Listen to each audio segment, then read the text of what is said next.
the hood, nigga. Hold on 1 second. Did you tell 600 that they been on you since March? I didn't tell 600. I probably told him 600. I told everybody that. I said that on the live stream. That's what you told? I said that on the live stream. So if I and I said that on the live stream, then I might have said that on the live stream.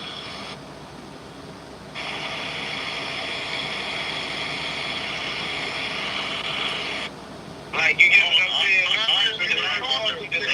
I called you to give you a heads up and stop being hot. You kept on making shit. You made more. You wanted to. How am I making something hot? You want the people to know you. How am I making something hot? I don't participate in nothing y'all participate in. What are you talking about? What are you talking about? Y'all participating in nothing that y'all participate in. Whatever anybody got going on, ain't nobody listen. Whatever anybody got going on, they got participating in. Ain't you from 6 nigga? Whatever anybody got going on, I don't think. Listen to me, bro. Whatever, I don't do no illegal activities. So are you niggas? You talking about you don't do what we do, nigga. We love it. I stop game banging. Stop talking about the set when you don't know what's going on, man. Please, come on. I stopped game banging 2015. On the hood. So how am I making something over there? You have a bad dinner against the hood. You took this from a Lil Durk conversation to my bed and tried to get my case to frame off the big you. I don't even know what y'all talking about. Down, nigga, trying to expose the hood every chance. Listen, Mike, bro, he ain't exposing nothing. And it be real. No, it's just, and me and you, we was having a conversation, bro. On the hood, man. But what we trying to do is when you got arrested, but when you got arrested in front of Lil Durk shit, when you got arrested in June, you called 600. I called 600 and gave him a head up. I just told you what I told you. Gave me a head up on what? I'm not involved in nothing. I gave you a heads up about you being hot, nigga. You need to calm the fuck down. You told me nothing illegal. Wait, hold on. Okay. Hey, you being in the set every day, giving them a tour of the set. That's not nothing. My nigga, I'm vlogging all the niggas that's doing illegal shit is that. I ain't never seen nobody doing illegal shit at every time. I've never recorded nobody doing nothing illegal in my life. I got over 2,000 videos. I ain't never deleted one. Bro, I said you're going to where the niggas that doing illegal shit is at. Nigga. I'm in South Central LA, in my neighborhood. It's everything. Man, come on, man. That ain't just so. Go back to that motherfucker. Nigga, let me wait. We trying to understand your point. You saying we not trying to do. What am I making hot? You them up. Hey, so hold on. So wait. Are you guys, like, I know you guys kind of veered off the point real quick, but like, how confident do y'all think that you know, Brick is involved in this little Durk thing, or is it basically you guys are going off more of a pattern of behavior? He involved himself when he said what he said with Blanco. I involved myself when I pulled up to that donut shop on a nigga and 600 pulled up. Nigga, Care-Mac. One of you niggas just title tell me, nigga, either you or the Care-Mac, nigga. On the hood. As soon as I get on your live, nigga, 4-5 days later, nigga, what are you talking about, nigga? Then they say your name up there. What are we talking about here? I ain't never been your house. I'm trying to tell you. Well, you said let you drive 4-5 days later. Because I said that earlier on the stream. I hear what he said. He said he pulled up, and then 5 days later he hit his house. I get what he said. I ain't saying it could be the YouTube detectives. I don't know what the fuck, nigga. I know everybody on Hood Day. I shot a movie on Hood Day. I came back, niggas had me fucked up talking about I can't go to a donut shop I grew up at, nigga. I pulled up. You pulled up. Nigga. Hey, Brick, could I ask you a question? 6 days later, that happened, nigga. Brick, could I ask you a question? Like, why do you think, like, what have you done that, it feels like these guys don't like you, man? Like, what have you done, bro? I don't dislike me. These other niggas, I'm too sorry for the Brick baby. It's not the point that I don't like you. It's the point that you have to keep it real with the crib. That's it. You keep it real with the... Man, you niggas don't. How y'all 42? I ain't never seen none of you niggas in the hood. We never 20. What are you talking about? Sweetie, listen, when I was in the want to get it on academic.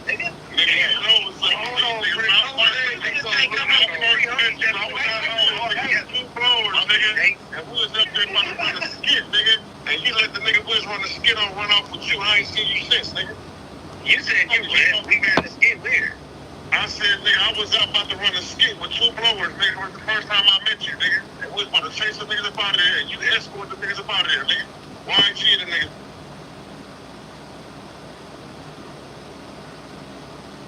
Man, we ran a skit where? I said, nigga, I was out about to run a skit with 2 blowers, nigga. It was the first time I met you, nigga. And we was about to chase the niggas up out of there, and you escort the niggas up out of there, nigga. Why ain't you the nigga? Who the black stuff on your big ass. You got right in your place, little nigga. Dead homies, nigga. Why he with the 60? You're talking about FYG the 60s. What all that? Hey, nigga. Nah, nigga, I said, nigga, you ain't going nowhere, nigga. Being 80, you rescued that night, boy. Nigga, I don't listen. Why you didn't do nothing? Where was your skit, nigga? My nigga, Where was your skit, nigga? Wait, when you got him over there, got put a cuz in the court, got right back. and you got on. And you got on. got on. I got on. So nigga, ain't tell you, nigga, he with the real 60. Nigga, we had he told me, I asked you like, put a gun away, nigga. That nigga was saying.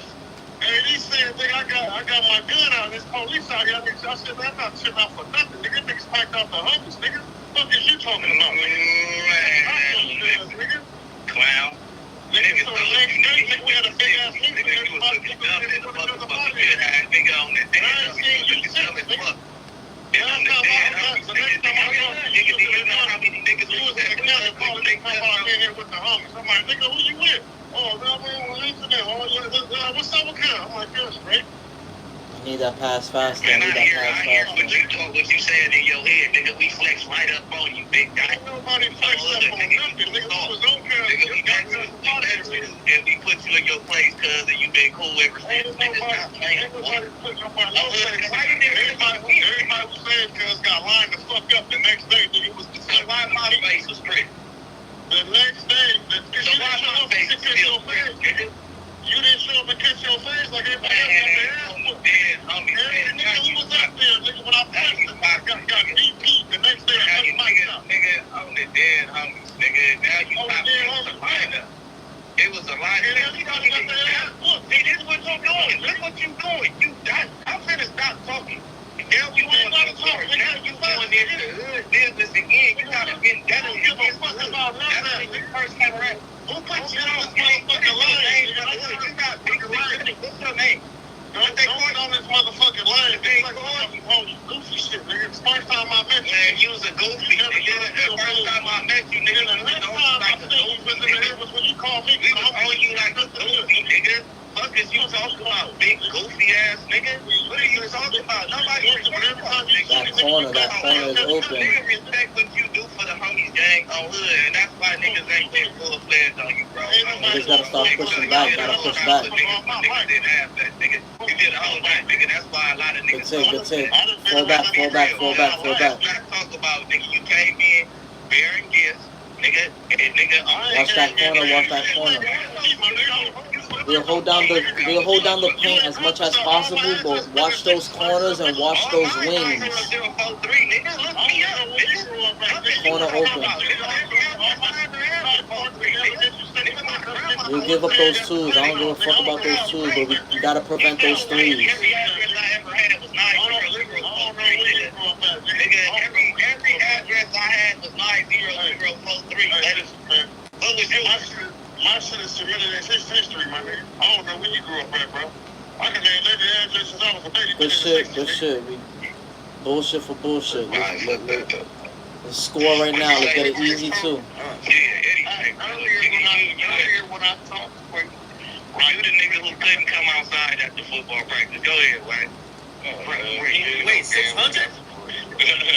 Pass out. Don't get caught up in that spot. Yeah, that's automatic out of bounds, Brody. You too big for me not to know you being from the set, bro. You this story.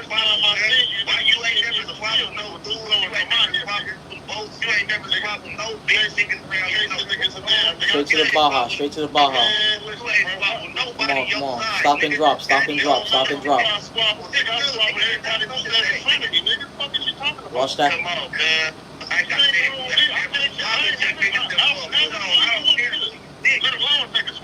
So what are you talking about when you see me do? bro, you ain't never squabbled none of the big niggas from the set, cuz. Yeah, I'm the next content, bro. I was like, nigga on the phone, cuz. So I ain't never seen that nigga in the neighborhood in my life, bro. Rick went to Atlanta County Gun, though, and came back to like, so You didn't come around till 2012, nigga. What are you talking about? Bro, other than that was 2011, 2012 when I seen you. Christopher the Tax Man, come on, bro. Come on, Christopher the Tax Man. You're Christopher the Tax Man. That's how you came around. You acquired the name 600. Who big 600? I'm big Who is 600. big 600? I'm big You don't got your own name from the hood. Who is big 600? Boy, you lost. Who is big 600? I just told you, I'm big 600. Nigga, what are you talking Man, about? you sound crazy. So you came from the hood and you got a name big? Nigga, this is how you don't know your history. Nigga with a pop and you just Hey, come the one to the thing you hood. wouldn't have my foot on You know the hood got too much done. but you wouldn't know that because you ain't been around like that. Stupid. Talk about you big. I got 5 names, Rick Rush. You don't even know nothing about Bill that, man. you a long time ago. Mateus Delict on Danny Ings. On the field, nothing, I think I'm right in saying. Then VAR said to the referee, actually, just come up. Chat. This is the beginning of a nice Rico. What university you go to? Bro, you talking about something in 2000. What county nigga that you applied for this nigga? Come on, bro. You's a cop. You's a wannabe cop. You wanna be cop. What is this nigga talking about? Oh, you're a wannabe cop. You put that on You hood? never been to a academy before? Oh, you put that on Put the that on hood? your daddy, rest in peace. You ain't never been in a police academy before, I've nigga. never been to a police Come on, academy. copy, What are hey. you talking Nigga, about? put it on your daddy, rest in peace. Hey, let me explain to you, bro. I've never Yeah, been to that's what a I police thought. academy. And if I did, I would say, Nigga, that's what I thought. I know it's hey, and by the way, I just want to ask this one question for clarification because when I've seen like content from whether it's Loose or even 600, Come on, go up, go up. it Fucking feels like jeez. you know there's probably an axe to grind. I don't think it's even with Brick. It Hey, feels Jack, like they ain't it's gonna with. play with my name. They ain't gonna play with my name. No, Dead homies. Nobody's gonna play with my name. Yeah, but what I was saying is like. Nigga, play with your butt. Nigga, fuck is you. Yeah. Nigga, I will beat your ass. Play with everything about your beer. Come around, nigga. You already know what I was doing. You old sweetheart. Nigga, talk about nigga ain't gonna play with that. Nigga, play with your butt, nigga. No reaching, no reaching. Use the analog to fucking get those steals. You the dead homie. Push it, push it, push it, push it, push it, push it. Yeah. Come on, God body, what you doing? Shut up, nigga. You a nigga that's up. Come around. Nigga, you the police that, nigga. I know. You're not really from this city. Just play this I ain't gonna lie, this Play is the great game, my nigga. I was trying to do like a little interview because I've been wanting to talk to Brick, but this is better. Nigga, not from the set, nigga. Nigga, you're a bluff. I'm like, nigga, I'm right from the hood. You ain't been to the hood. You supposed to think, nigga, you ain't Never in your life, nigga. I slap. I really beat the bricks off you in real life, my nigga. I'll fuck this whole game over. Don't fuck with me, nigga. I'll fuck this whole game over. I'll fuck this whole game over, nigga. I'll fuck this whole game over. I swear to God, I'll fuck this whole game over. Okay, bet. I bet. You can quit now then, nigga. I'ma fuck this whole game over. You can quit now, nigga. You can quit now. You can quit now, nigga. You can quit now. You can quit now, nigga. You could quit now, nigga. You could quit now. You could quit now. You could quit now. You could quit now. This is great content. This is great content. You could quit now, pussy. I really beat the bricks off you in real life, nigga. I really beat the bricks off you in real life, nigga. I've been doing this shit too long, pussy. Stop playing with me. Like squabble or whatever. Like, why you got the argument? Pussy ass nigga.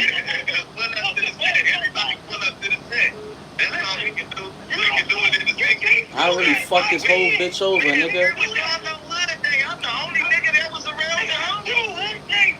I'm the only nigga that was around the hood day. They I'm be, the only one that was around the hood day. I thought I couldn't go. W instigation.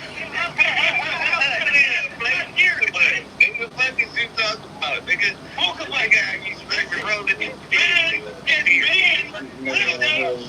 for 5 years in my house, bitch.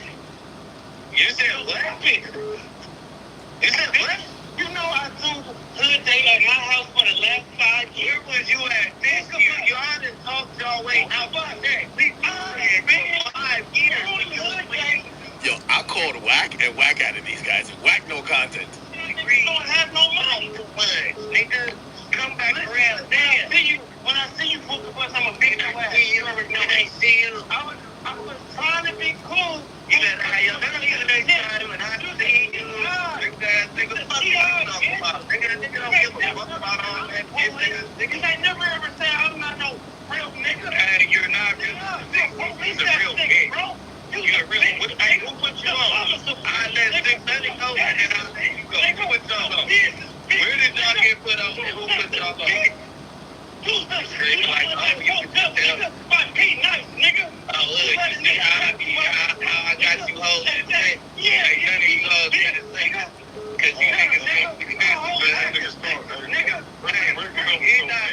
Hey, 600 is way more. Hey, 600, hold on, see? Hey, you way more from the ass than this nigga. Nigga, I ain't competition. It ain't no competition, but nigga, I'm the dead homies, nigga. Nigga, you the more boy.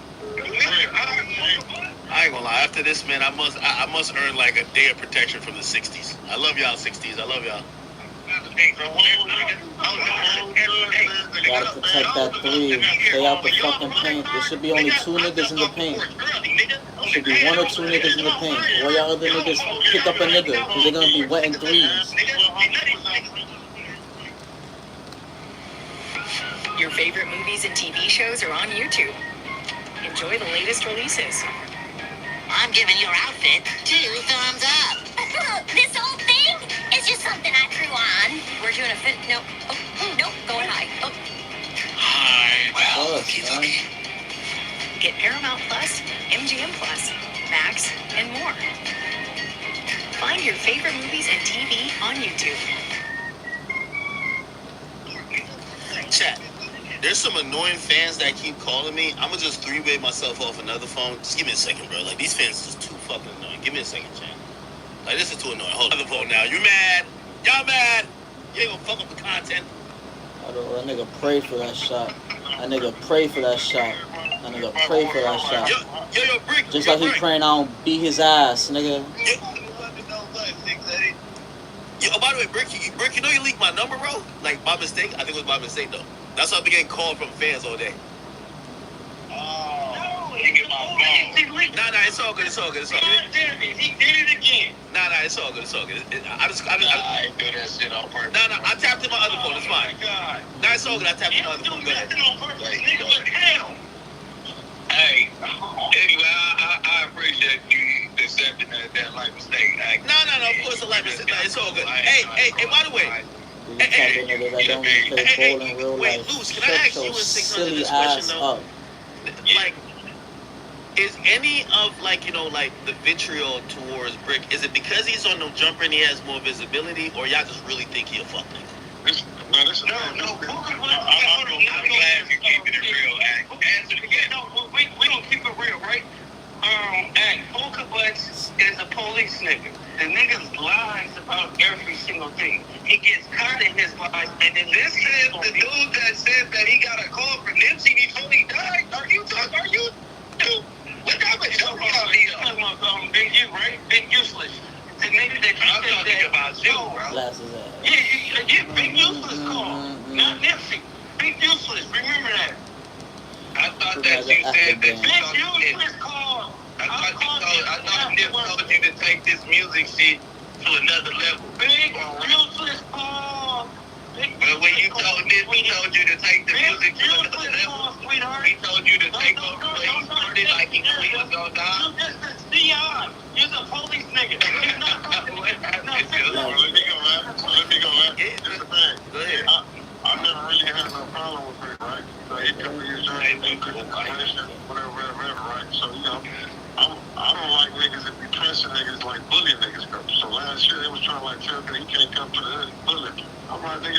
that's fucked up. Nigga, you ain't never told, nigga. Fuck whatever you niggas talking about, nigga. We gonna be in the hood, nigga. You gotta pull up. So I'm just like on some, cuz ain't never told no nigga, so I'm gonna pull up. Hey, wait. Hold on. You had tried to plan to pull up. You tried to plan to pull up. Nigga, I didn't plan that pull up with you. Nigga, I'm 42 fake to pull it up with me, nigga, by myself, nigga, and picking up blue rag, bro. But that was not planned. Don't act like you was this one. You claimed to save a nigga open dead homies, nigga. I went in there without you there. I was already with the homies when you pulled up. No, you wasn't. Chat, we need an on the dead homies counter. Come on, we need an on the dead homies counter. This is great. I saw you pull up. You back there. I let Whack finally speaks again. I don't want to seem like I'm putting no extra on. We ain't even that shit got my dough kicked anyway, cuz it ain't nothing even. You ain't gotta let nobody explain it. I didn't know what kind of car you was in. I'm looking at the car like, okay, that's good. What are you talking about? You parked on the opposite side of when we was already outside. Oh no! Oh, hey! I'm gonna let y'all finish what y'all said, but Whack did text me some Brick, and apparently it's a video. Let me ask Brick about this video. So Brick, apparently about a month before Rondo went to LA, you had made a video saying that he had to check in. Is that true? We got content. Nah, that probably was like a year before. So wait. Man, that was when the whole little shit, when you did the Big U check-in podcast, so however long ago that was. Oh, okay. So you're saying that was before? It wasn't like right before the incident. You were saying? Nah, hell no. It was at least like a year, maybe a year and a half in between that. It don't matter. You still had to check in, right? Hey, man, he probably had to do what he had to do. I mean, yo, have the content. Wait, what just happened right now? Oh, fuck. No. It's one of y'all bitch ass niggas who call me. I'm fucking up the content. Give me 1 second. I gotta call back Brick. Damn, then I gotta call back Whack. Yo. Y'all fans are the worst. Yeah, Brick didn't leak my number like because he wanted to. Hold on, fuck. How do I do this again?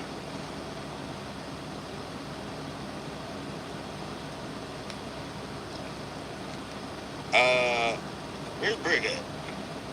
Where's the number? Oh, shit.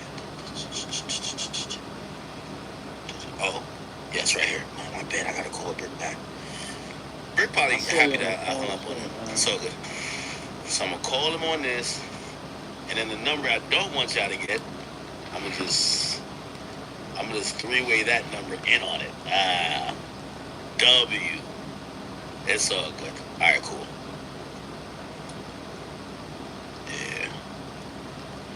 Yeah. Yo, did the whole call just drop? It might have. That probably was God. Yeah, no. It was probably boring as hell. I'm sorry to your chat, bro. No, they were intrigued because I guess a lot of people know about some of the stuff like extra pass. You and these guys been going back and forth with. Hold on. Let me I'm gonna add my other phone in case these fans keep calling this number. It's all good though. Yeah. Damn, bro. Nah, it's all good.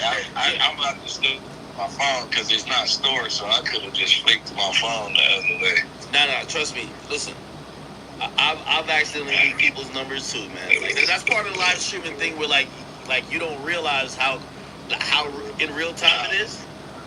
So it ain't shit. Hold on. One more.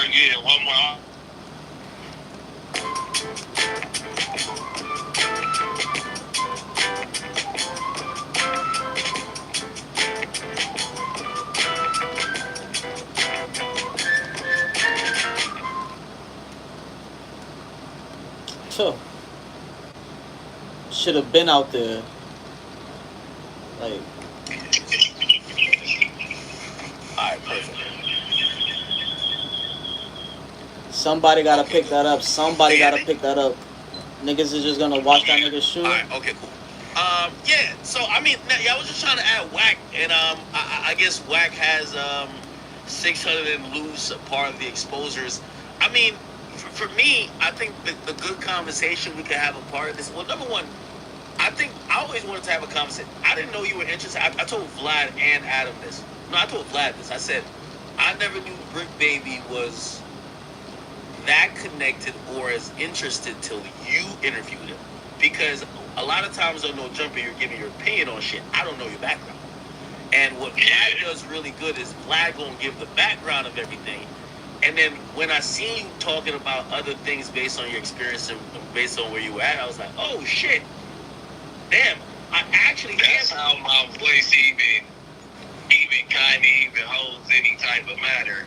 Yeah. Because, like, you know, the things that Big U and Wack and all them went through as far as the industry being young and just running around, and it just happened to be like these roles I was entering, they end up being like super big rappers. Nobody thought that Doug, when he was missing teeth and in the trenches every day, nobody thought he was going to. We just was rocking out, and the movement just ended up being so crazy that really between him and Kid Ink and Big, the introduction through BMM, Big Beach and all that stuff, when I first got there, that kind of like pushed me into these rooms to where like when anything great was going on, I was able to be there, and I just made it mine. You know what I'm saying? I took the floor every time I hit one of them rooms. I ain't missing opportunity. No, I completely get it. And I didn't know, like, you were really, like, you were the fly on the wall in mad photos and mad situations. Hey, let me ask you a question. And I asked it while Loose and 600 was on. But, like, even your issue with Wack, which you say is not that personal, it feels like people go at you because Big U doesn't talk. Right? Like, we don't see Big U online. Yeah. Do you feel like these guys who go at you, like even Wack, do you feel like they really want to go at Big U, but like you're the next best option? Yeah, that's exactly. It's nothing. That's the only thing it could do. Cause it's like I don't really have any smoke. I don't really know them. They know him. You get what I'm saying? And when they caught on that I ain't just gonna let you talk bad about him, cause I was raised by him. They kind of like poke at the bear, like they know, like certain stuff. I'm not gonna let you run with that narrative because I know how easy the world is. Like, you know, if they hear it with no debate or no rebuttal, then it's true. So it's like certain stuff I can't let you drag my boy name in the dirt. I ain't here to fight nobody else battles. Yeah. Yo, why you and Wack never met or even sat down ever? Bounce pass. We gotta choose that. We gotta choose that this year. The way he came around my area was through Big U. I'll take that shot. Good shot. My whole thing was trying to get to like a medium, let them find the middle ground. You get what I'm saying? And then hop on with them. But I was even willing to hop on with them before they got fully to a medium because I both had them. And by the way, I added back Wack, but I only added Wack. So. Okay, with them almost agreeing on a conversation to settle things, and I think the Black Sam interview came out, and we took a couple steps back. Would you say so, right? So this is the thing, right? And I don't respect shit. Fuck that shit, nigga. I think you be forgiving because you need to start doing your own personal therapy. I had to do it. I challenge you to stop reframing from the on 6 on hood dead homies on there, because when you can do that, then you can mentally tell yourself I'm on a podcast and you won't slip and be pulling shit in from over there that shouldn't be over there. And this is no troll. This is, I swear to God, tomorrow when it come out, you're going to see, I said it to you, right? Right? So, what I'm saying is, you will start talking, but I think you be... Wow, no fucking way. Because your shit be live. My shit be recorded. You know what I'm saying? So, once you utter something, it's gone. Right?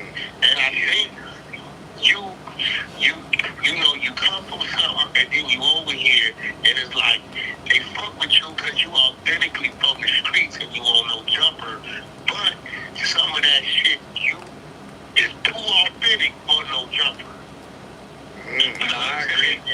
I agree in certain instances though, but everybody, you know, like I said, I know in my racing content, you ain't really seen me slipping like that. Before you get out here pipes down, you ain't been up here. That was animation. You ain't been up there. Yeah, you ain't been up there.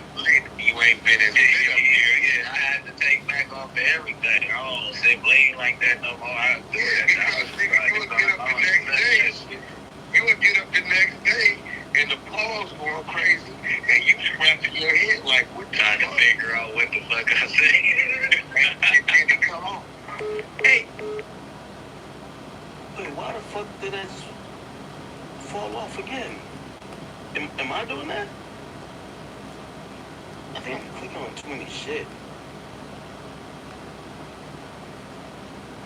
Yeah, that's me. Bro, this phone is getting so much calls, it's like burning up. Oh my god, who are these people? Yo, there's like 3 girls who just sent me a random nude. Like, yo, first of all, there ain't no girls watching this, so why y'all send me your girlfriend's vagina, bro? Like, chill out. Chill out, bro. Don't offer your girl up for the content, bro. Hold on, give me a second. I just gotta call back. God damn it. It's all good. Yo, chat, I think I've leaked people's numbers before, too, so I don't trip. Y'all remember, like, when I used to, like, have girls come on the stream? I would, like, leak their number, too, like, accidentally, right? So I don't be tripping doing that shit. Alright. Let me get him back on.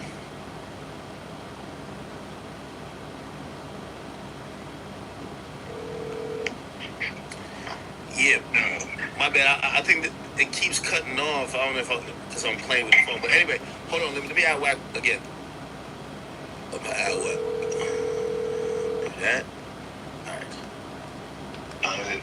Okay. All right, bet. Y'all both back. Whack you in? Whack you in?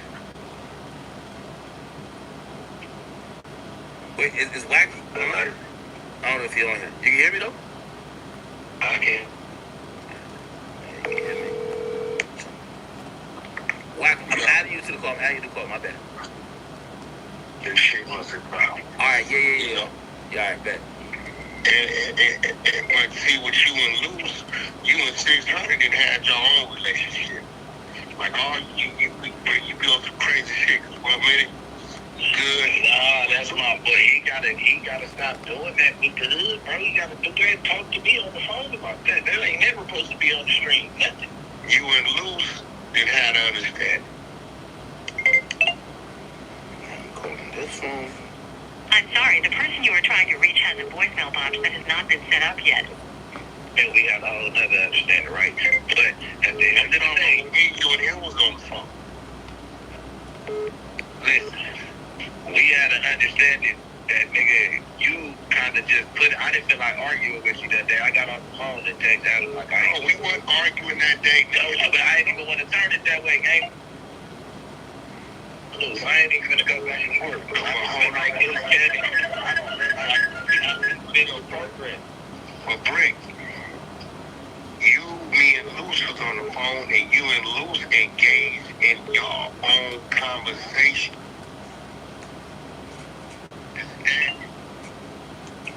Right? And I went tripping. Shit, I had a conversation. And then we 15 minutes beforehand, you pulled out. Well, you having to understand. I be thinking, Brick. I'm not gonna talk about it on screen. Wait. Whack. Can we get one thing accomplished? It feels like you're coming around to the point that maybe Brick isn't co-conspirator for in the Dirt case. Maybe. I don't know what the fuck Brick is, because Brick. I don't know what the fuck Brick is. I don't know what the fuck that is, because, nigga, They came for a search warrant to get Brick's phone. Build whatever narrative you want to build. Bro, you just said it. No, it was just What I'm saying is, they didn't come to get one thing. Anytime that you come on. Wait, hold on. The only thing. Anytime you get arrested, the police are gonna take your phone, and depending on what type of case you get, they're gonna use it as evidence, so they can go through all your text messages and screen all your shit. They gonna do that. And by the way, Wack, Brick said that they didn't ask him any questions about anything related to Lil Pop or Dirk or anything with Quando at all. No, he said they came over there because the shit that was going on social media. That's what he said. They've been on you since March. They've been on you since March, and you made that statement in February about nigga who did the slide and all that old shit. And by the way, Brick, I'm asking you a question, like a genuine question. Are you know? I think, you know, you have fans listen to all of this, trying to, like, figure out what's what. Are you a little bit apprehensive in answering it? Because you're like, man, I feel like this nigga's trying to jam me up more than just trying to clear it up. That's why you're probably, like, not coming forward. Nah, he ain't trying to clear nothing. This is like, he's cleared the narrative. He's never on your side. He's built it up to make his shit look better. So I'm just really engaged with content. I don't got nothing to do with that. Listen, I'm just engaged. That's what I'm doing right now. I ain't gonna lie to you. I know what I'm gonna speak on and what I'm not gonna speak on at this point. So it's just like anything around. What did you speak on when they asked you about? I know you asked them why y'all want my shit. I know you niggas. Why would I ask them? Why would they got it? It's already looked in the evidence. You don't know that they got it. You didn't ask them no question. No, hold on. Let me finish. You wouldn't know until you check it out of the county or wherever you fell out from on 77th Street in my situation, it was 77th Street. I checked out. They didn't give me my cell phone. And I already know the drill. They did that in the case of 2012. They did it in the case of 2010. They did it. They took my phone several times. I know they go to my phone. So, Brick, you telling me you didn't ask them no questions? I was at LAPD. I'm gonna talk to that clerk lady at the front that's gonna tell you wait until the detective come out. And by the way, did you have a lawyer? You know your lawyer could. Hold on. I'm not gonna listen. I've been in jail so many times. I'm not even finna ask for the phone. Anything that they got, and I'm not finna ask about it, bro. We not finna make no fuss over $200. Hold on, Brick. Hold on, Brick. Are you telling me you didn't ask them any questions and you didn't answer no questions when they took you in custody on June 23rd, 2000? I didn't say I didn't answer no questions. You just want to keep building like the nigga on 6 Nigga, I know you said, did I ask about my phone, bro? You said, did I ask about my phone? No, I did not. They gave you a reason why they arrested you, right? They gave you a reason why they arrested you, right? Right? They never gave me a reason that they arrested me until I was getting booked in to 77th Street, and they said, this is what you fighting, and this is your bill, bro. You don't remember saying that they watched 600 videos, so you had to come to they said that. Okay. They didn't never tell me what I was arrested for until I was already booked. So what is the conversation? When I got my big receipt, it said I was booked for firearms. They gave me a court date and all that. But that ain't why they might have came, but they originally came for a reason. I mean, if you know, because you be having all the insight, then keep on going through your intel, bro, because you know all the shit that I don't even know. I keep telling you that they don't. If you know, that means that you know the people. Brick, no, what I'm saying is this, Brick, right? Nice try. They told you they watched 600 videos, and you said because they told you that you had the conversation, did you not? With 600, right? No, with the police. No, I didn't say because they told The police didn't tell you they watched 600 videos. Do you know 600, Mr. Lovejoy? I said, we here to talk about Zaire Mitchell. They said, well, he gives us a tour around the neighborhood every morning. That's how we know where the shit's at. Wait.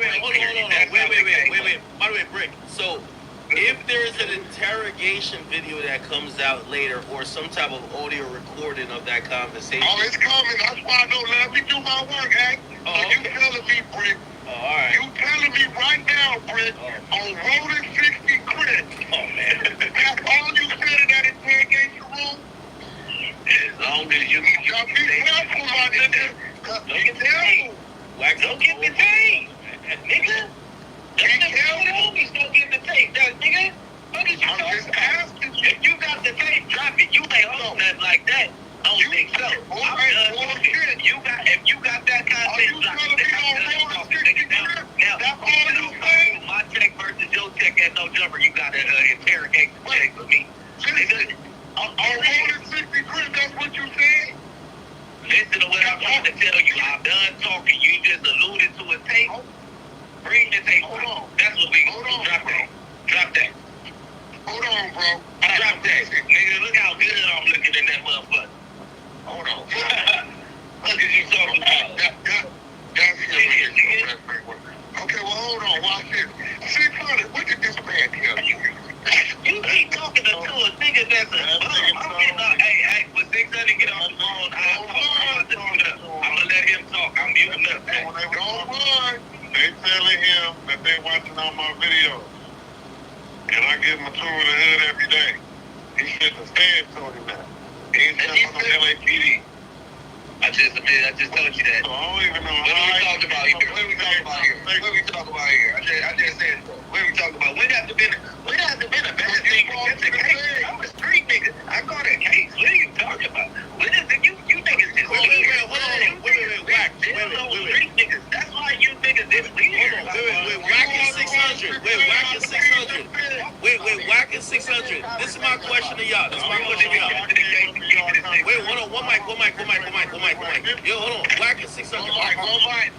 Yo, are y'all trying to say that Brick is probably, maybe, or is working as a confidential informant, or like, because that's We don't know. We don't have the facts. But he sat down with them people, and we don't know what he said.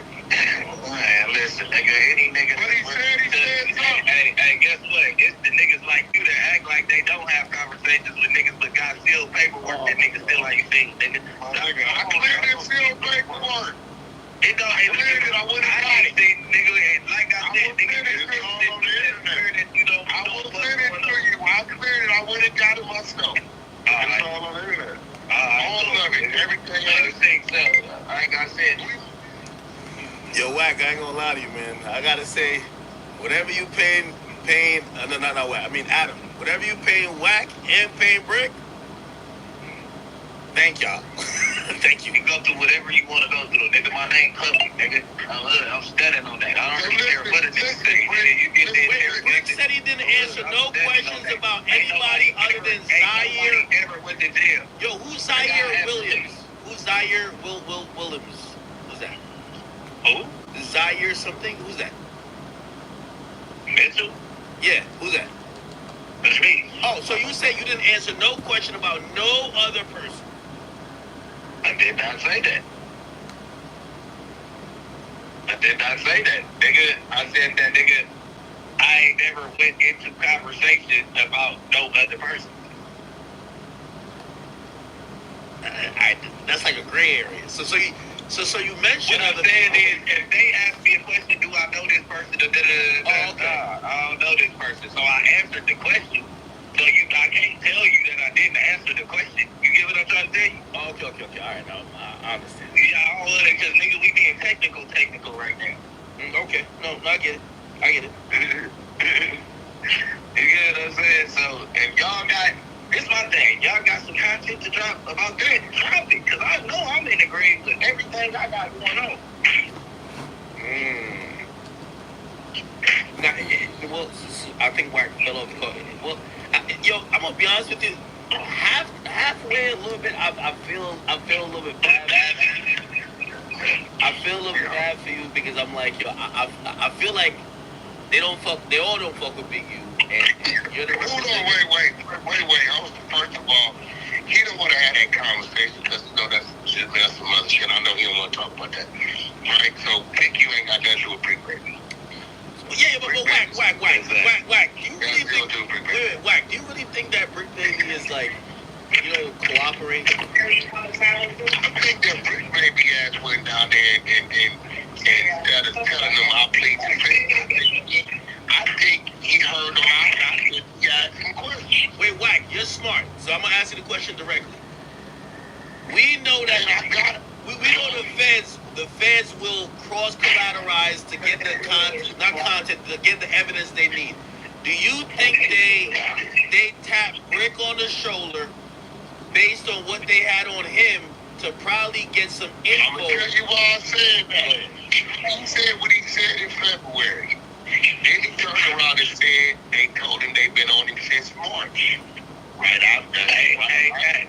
Hey, we gonna have 1090 look up how many people in Los Angeles get DA rejects from guns a year. That's what we gonna do. Because everybody thinks that like we go look that up. That is a common practice. If they don't have the right, like if they don't have you all the way to the T, because out here, the way that you can fight a gun that wasn't in my possession, there's no reason of that DA picking up, right post-COVID, picking up a gun case where they don't have enough evidence to fully have me go take the deal and have you went to court already, nigga. And they was a DA reject. They did not pick up the case, right? Okay, but you said you okay, so I'm gonna actually go out here. You don't know I have been going to jail. This is my first time ever being out of jail for 4 years, nigga, since I was 18. This is my first time. You got arrested June 23rd, 2023. You went to court July. Alright, you going back and over the same shit. Yeah, you went to court July. Yeah, I went to July. Did they ask you how did you plead guilty, not guilty? If I made it that far, I wouldn't have a DA reject. Rather, the DA reject means he rejected to accept the case. It means he rejected to accept the case. When you went to court July, what was it? Because 8 months ago, you just said you still had court on it. There's nothing else to talk about that one, bro. You not just say 8 months ago, you still had court on it. Hey, hold on. Wait. I went to Compton Court, nigga. Like I said. I'll ask you this question. You don't answer the question. Well, I asked him a separate question. So whatever case, I don't really care about it, but is it adjudicated? Is it dismissed? Is it final? In Los Angeles, if they don't file within a year and a month, the case is automatically thrown. AK-47s are illegal in the state of California. So jealous a nigga on the streets without telling. God damn, you want a nigga to go to jail? God damn, put a case on the nigga. Hold on. Wait. Yo, whack. It appears that what Brick Baby is saying, Brick Baby is trying to say that he feels like, so there's a thing called DA reject where they don't pick it up. He's saying that he feels that you're upset that he's not locked up. Wait, whack, are you upset he's not locked up? Stop. He got arrested June 23rd, 2023. They not telling me that the chapter got in it, nigga. It ain't found in my don't matter.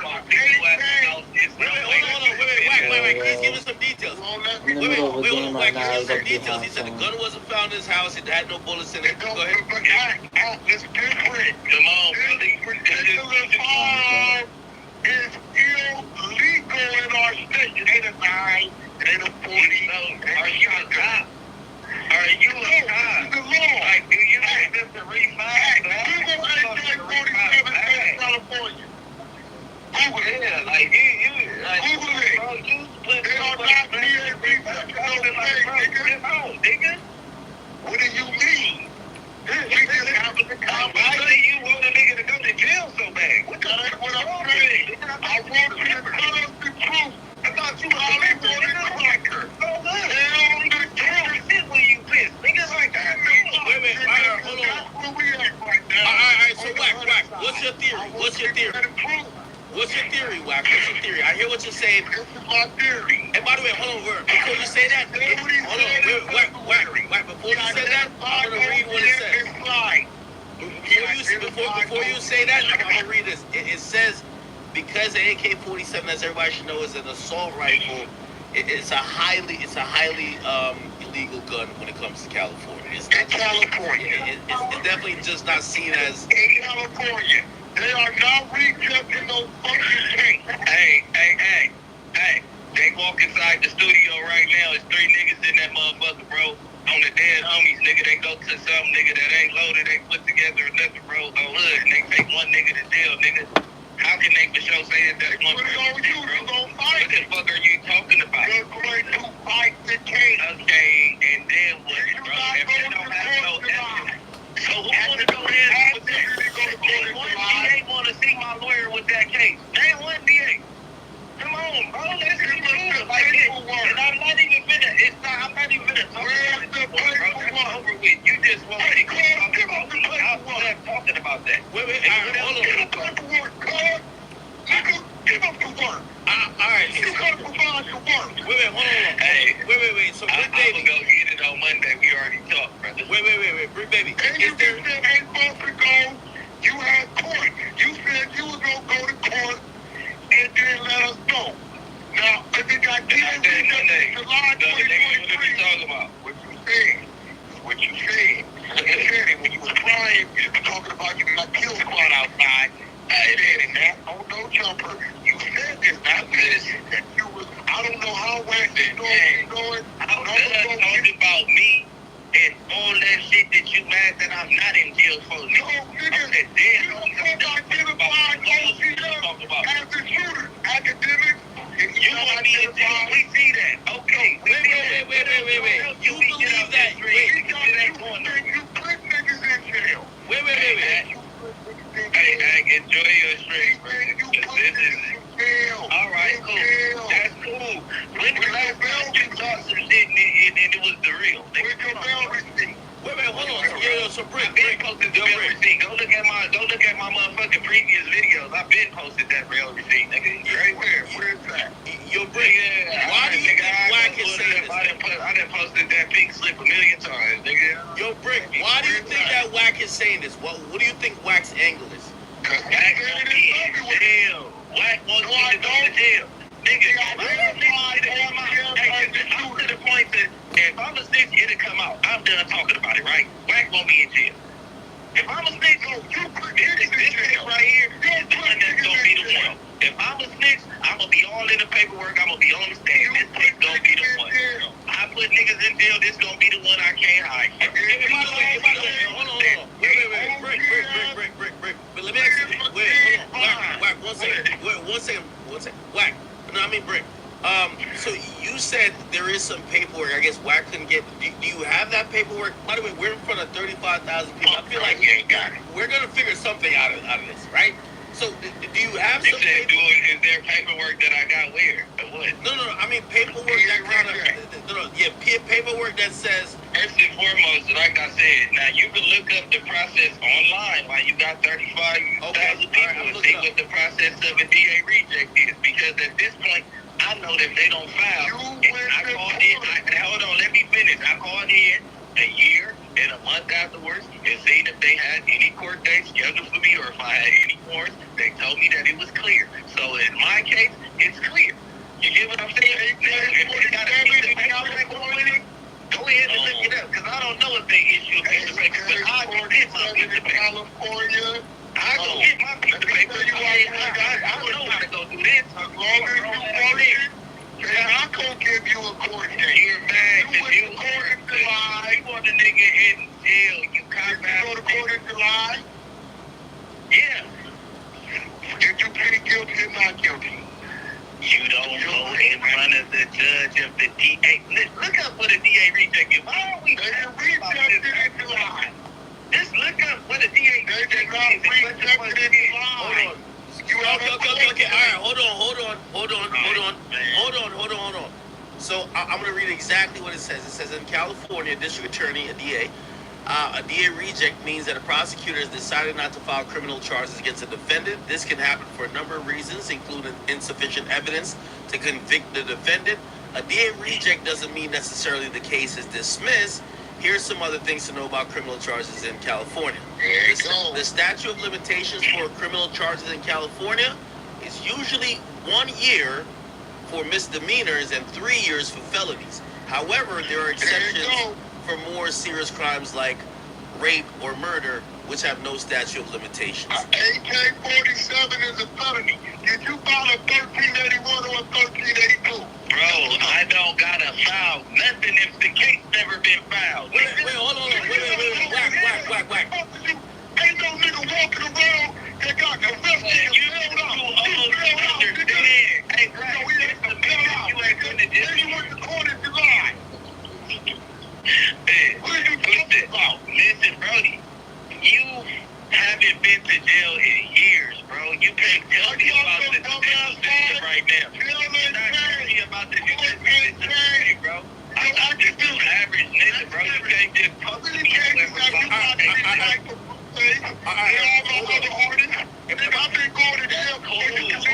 Wait, hold on. Hey, by the way, I'm trying to be unbiased, and I'm gonna tell you what I think from based on what I read. And I don't think either y'all are wrong in what y'all are trying to report, right? So, I hear what you're saying, but if the DA picked it up, we would have known. They haven't picked it up for whatever reason. Now, I do think Rick is. They're gonna leave him alone. Yeah, but that's speculation, though. Like. Speculation. Exactly. No, it ain't no speculation. This is regulation. Listen, if this is relations. Yeah, man. Hey, listen, man. I know what I'm talking about. It ain't nothing else to talk about that. Hold on. Wait. Hold on. All right, I'm gonna give some more. I'm gonna give some more information. And I think this is where it goes on to Brick, and then Brick had an attorney at that time. So it says a DA reject is when a district attorney in California declines to file a charge against the defendant due to insufficient evidence or other reasons. A DA reject could also occur when a felony charge is reduced to a misdemeanor or lesser charge. A DA reject can be communicated by a detective, court liaison officer, or court clerk, or district or deputy district attorney. If the original charge was a felony, the copy of the district attorney charge evaluation worksheet should be obtained and attached to court papers. We gotta go get that. Hold on. All right, wait. Hold on. Now listen. Wait. I got one more thing to read. Wait. Give me 1 second. So, and again, this is, y'all can talk after this. It says, to encourage a DA to not file charges, criminal defense attorneys can send a DA reject request or letter of representation to the prosecutor. This letter informs the prosecutor that the suspect has retained private defense, which means that there should be some paperwork or some communication that says we're rejecting. That says that it's for sure. It's been 16 months since they gave me the court, got no paperwork. He said I ain't been to court. I went to court in July. There's no other court date. What are we talking about? You're just talking. You're just talking, bro. Let me take it out. You're talking. Hey, it's public record. Calm down. It's public record. Nigga. That's what you really want to do. Don't do it, nigga. Beg him. Tell you what else, Beg him, nigga. Don't beg him, nigga. You don't have to Hey, if they have a phone, nothing else. why are you driving around online flashing guns? Why you that comfortable, nigga? You did that online. That never happened, Wax. Why you that comfortable? Open pancakes, nigga. No, you did it. Stupid. I'm not no cop. Your dumbass blast the burger and you out on bail for a tank that you claim to reject, but you ain't got no paperwork. You know why you that comfortable? Because you got to get out of jail free card, nigga. Did you not? You did it. I didn't do it. You did it, nigga. You ain't telling. You showed the world. You dropped her off with a burger, put it up on a nigga crib, nigga. But yet you got a tank case with no fucking dismissal paperwork, and you out on bail, and you that comfortable because you the police, nigga. That's a fact. Hey, I think he hung. I don't know if he meant to hung up, but Yeah, you know why? Because I saved that act. This nigga was driving around about 3-4 months ago with a flashing a pistol, smoking weed, but yet you got an AK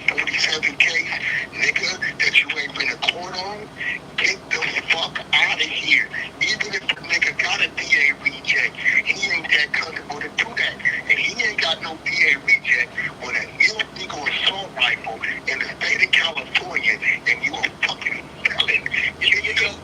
Whack. All right, so I'm gonna play a little bit of devil's act. I feel like he was saying that his lawyer, whoever, probably told him, they're not gonna pick it up, but they still could pick it up. That's why he don't talk about it. Yeah, well, no, hold on. Wait, hold on. I don't think it's a DA reject. They haven't picked it up yet. Like, if it was a DA reject, as you said, it would be paperwork. If you know you got a pending AK-47 case, right? Yeah. And you a felon, right? Yeah. Are you comfortable or uncomfortable in the world? Are you going to be pulling out guns on fucking IG Live, flashing them, driving around? This is why niggas can't beef with you, man. I ain't gonna The lie. only thing make a nigga do that is if you... Wait, why my phone's just like disconnect? Now I'm gonna get both of them back on this bitch. Hold on. Wait a minute. I don't know what's going on. Yo, some of y'all supporters here, and I love y'all, but y'all definitely fucked up the content slightly. Not gonna lie. See, I keep calling me, and I gotta use 2 phones. Calling Brick back. Off each, and then he stitched them together at home. Okay, that makes sense. So yeah, even though this is a very digital movie, do you remember when a lot of movies just look like Sky Captain and the World of Tomorrow, by the way? Yes, I do. That movie was groundbreaking in a lot of ways, but not script-wise. No, also it looked like it was filmed in a cupboard, you know? Sure did, But yes. still, yeah, I agree. It's a groundbreaking. cupboard, but also there's a fire happening in the building and all your smoke detectors are going off. It's just very foggy. Yeah, that's very true. foggy in there. That being said, there is a bunch of model work in this. Okay. Like the Geonosis Arena, all of the buildings are mostly miniatures. A lot of interiors, like inside of the Camino facility, they built and then filmed for real. And the reason is it was quicker to do that than to create digital backgrounds at this point. Interesting. So a lot of the time they're just making the actors fit there to scale. Interesting. Now, Dexter Jettster's Diner. Yes. Real or? Real. Whoa. Very real, So we Mason. could visit it. Well, we could definitely visit it because it was filmed in Australia. Jay Lagaya, Rose Byrne, Jack Thompson. Jack Thompson, the first nude male centerfold in Clio magazine, 1972. Joel Edgerton. Joel Edgerton. Susie Porter is in the diner, in the Oh. background. Yeah, absolutely. There's a bunch of that going on here. Boy, it really takes you out of a movie when you go, isn't that the guy who with the death stick? See, did I see him in the TV show Spellbinder or something? James, let me tell you this. If I existed a long time ago in a galaxy far, far away, and I was offered a product called Death Sticks in Yeah. a nightclub, I simply would not purchase and consume them. Furthermore, James, if I were a changeling and I were being pursued Yeah. by What would you change a link into? anything else, I simply would not stay looking exactly the same. Well, maybe And slip away. Well, the thing is about those changelings, and we know this from the comics later on, more recently, they can change into anything. So I'd change into like a broom or a hat stand or something. I'd change into a Death Stick dealer, Yeah. and Obi-Wan would be like, simply go away. He'd be like, nailed it. I will go away. I will go away, thank you. Yeah. So this was one of the first blockbusters. Oh, it's actually, One of the first blockbusters? well, in a way, Mason. There were movies shot on digital before, but this was easily the biggest to do so. And in doing so, they had to get custom cameras built from Sony and lenses from a different company. And there are a couple of advantages to this. For one, And you know Sony and a different company oh don't get my along. god, yeah. You know? Have you ever tried to get a charger for your PS Vita? Forget about it. From different company, they'll never do it. But there's a few advantages to that. One being there's no film processing. Okay. So you can basically take what you've shot in the day, it's already Yeah, synced up muscle the film. audio and the video, and you can just look at it on the spot. Okay. You know, it's ready to go. But the disadvantage is those cameras, because they were the first of their kind, enormous. The size of a bus. Really unwieldy. Well, guess what? Not my problem. They're not bringing them into the cinema, are they? That's I true, don't care. Yeah. When niggas I don't care if you're all what? that bad backs after this. Oh, You know what I like about this oh, movie is that in contrast to maybe perhaps modern blockbusters that are being filmed on digital, is actually like crisp colour and Yeah. just very vibrant, as opposed to Yeah. like your modern blockbuster where it's just like Put a grain on it. put a grain on it. Yeah, you say that, and Star Wars has actually gone back to film since then. But because these were the early cameras, there had to be a lot of color adjustment work to make it look like this. Because they get the image back and it's like, this looks like shit. Like, Sure, they had yeah. to tweak it a lot Uh-huh. to make it look like this. Uh-huh. And at the time, I did not like the aesthetic, and there's still a lot of this that I feel doesn't hold up as much as like the Phantom Menace. But it does, now that it's like 20 years on, there was like a nostalgic kind of feel Right, to this, sure, you yeah. know what I mean? Uh-huh. I mean, this has always been one of my least favourite Star Wars movies. Even more so than Phantom Menace. Yes. Whoa. But I think I've come around on a lot of it. Okay. And I don't know whether like a lot of that is nostalgia also. But you know, the idea of Obi-Wan goes on a little detective adventure. Oh, yes. That's fun. He's Yeah. running about the galaxy. You know what I liked, and I appreciate it, and I think you maybe mentioned it in brief last week. I enjoyed the idea of seeing the Jedi in their prime. You know, there's a lot of fun to be had in just the idea of them, like, leaping off a speeder and falling hundreds of stories. Yeah. Because they got the skills. They got the skills, and they know they got the skills. They're going to land on something. Some of them have the skills. Some of them have some skills. Just get shot. Okay, that is also true. Yeah. And also, I understand that this is... We're witnessing the decline of the Yeah, Jedi there's a lot of Order in this. hubris. Like the Oh librarian. my god, everybody is Yeah. so smug and so wrong. Yeah, the librarian's like, nah, if it's not in the library, it doesn't exist. That's a great character who they've fleshed out in the comics since, Oh. Jocasta New. But yeah, the idea of just Jedi like... librarian. Yeah, they're like, oh, it seems as if there's some kind of gravity well, like a planet could be in this blank spot on the map. Probably a mistake. Probably simply a shadow. Yeah, that's right. Let's not investigate it further. There's a line where they're like, oh, what's going to happen in the future? And Yoda's like, the dark side clouds everything. And I'm like, oh, boo-hoo. You can't use your magic. Might have to rely on some actual intuition. Oh, sorry you haven't exercised that in 500 years, Yoda. No, you're right though, and you see them falling apart. They're not used to this kind of action. You know, in the arena, 200 show up, but maybe 20 get out. Yeah. You know, they're just not equipped for this kind of, you know, situation. And speaking of Yoda, how do you feel about the digital Yoda this time around? We have a video before where I've talked about like, why did they do this? Because they went out of their way to make it look like a puppet and add all the imperfections. But there is something about it that, yeah, there are certain things you can do. And I'm not just talking about the flipping and the spinning. Sure. Which, you know, it can... Oh, I forgot about the flipping Yeah. and the spinning. We'll get to that. We'll get to that. But, you know, it can emote in a way. But also, the way that they went back to that for The Last Jedi, that's the way they really should be doing it. It's definitely an admirable attempt. Mm-hmm. And it works, I think, in this movie. But if you put that in a movie now, it doesn't. I don't think it'd translate. Couldn't do it these days. Not with cancel culture, Mason. Not with cancel culture.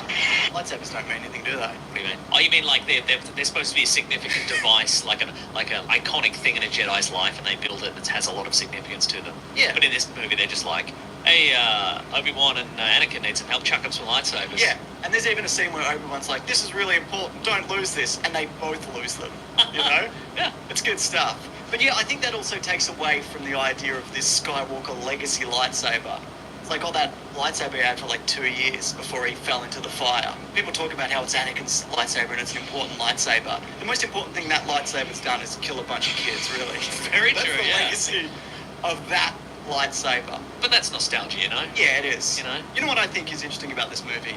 I think there is a lot of it that is in reaction to the reception of the previous movie. Okay. And where that stands out the most is Jar Jar. The role is greatly reduced. George Lucas gives him this is the guy who gave all the power to the Emperor scene. Okay, sure, which yeah. Which was like, you hate this guy, do you? Well, now you're going to really hate him. Sure. But I do wonder how much of his character being pulled back was to do with the reception and how much was to do with merch sales. Oh, like people You know? didn't like those lollipops. Those Jar Jar lollipops. tongue lollipops. But you know what I mean? Did they end up with like just landfills filled with these Maybe this character? just piling them on top of the ET cartridges. Yeah. I mean, maybe, yeah. How do you feel about the Star Wars fan theory that in fact Jar Jar Binks was a dark Jedi who deliberately brought about the end of the Republic? It's who cares is my answer to that. I guess. Great point, James. Terrific point. And also, George Lucas was going to make him speak regular English in this to just be like, oh, he can speak English, but he didn't in the last movie. Oh, he got a My Fair Lady glow up. That's right. Exactly. Terrific. So, the worst bounty hunter in the world has an assassination attempt. Okay, so Dooku Yep. wants to assassinate Padme. Yes. So he hires Jango Fett. Yes. Who outsources his assassination Yep. to the changeling person. Who outsources it to a droid. To a droid who outsources it to a couple of poison worms, I guess.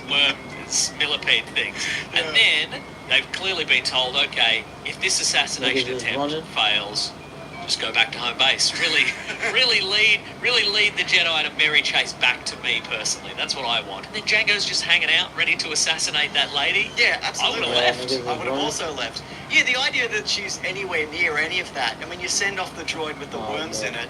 Then you go anywhere. a different diner. Go to a Star Wars bar. Yeah. A different Star Wars Go bar. to Galaxy's Edge. I'm loving seeing a Star Wars Yeah, bar, by the way, people. let me just say. Did you notice the bit where Obi-Wan cut off the hand, like in the other Obi-Wan movie? Yes, I did notice that, yes. It's good to notice things and Yes. then bring it up, because then otherwise people will say we didn't bring it up. Well, we brought it up because we noticed it. That's right, yeah. But that whole chase sequence, like, it's kind of cool, but there's also an element of, so Anakin's just invincible till he isn't? I mean, you mentioned the fall from great height. There's a moment later on the conveyor belt where he just gets his arm completely pressed in a sheet of metal, and it's fine. Yeah. But then at the end, he loses the fight or whatever. That's foreshadowing, James. I guess it is foreshadowing. There's a moment where Obi-Wan's like, "What have I told you about power couplings?" Speaking of bloody power couplings, what bloody hell? What? Don't go through the power couplings. But like nothing happens. They just cruise out the other side. The ship doesn't, It couldn't go over it, couldn't go around it. We didn't like see them get electrocuted, and we saw their skeletons on the inside. That's true, yeah. Well, I wanted to see that. I wanted to see all of that, Mason. I wanted them to just be reduced to Uncle Owen and Aunt Beru burnt charred corpses and just the speeder slides to a halt. And then there's just an awkward funeral, and that's the rest of the movie. Speaking of, Yeah.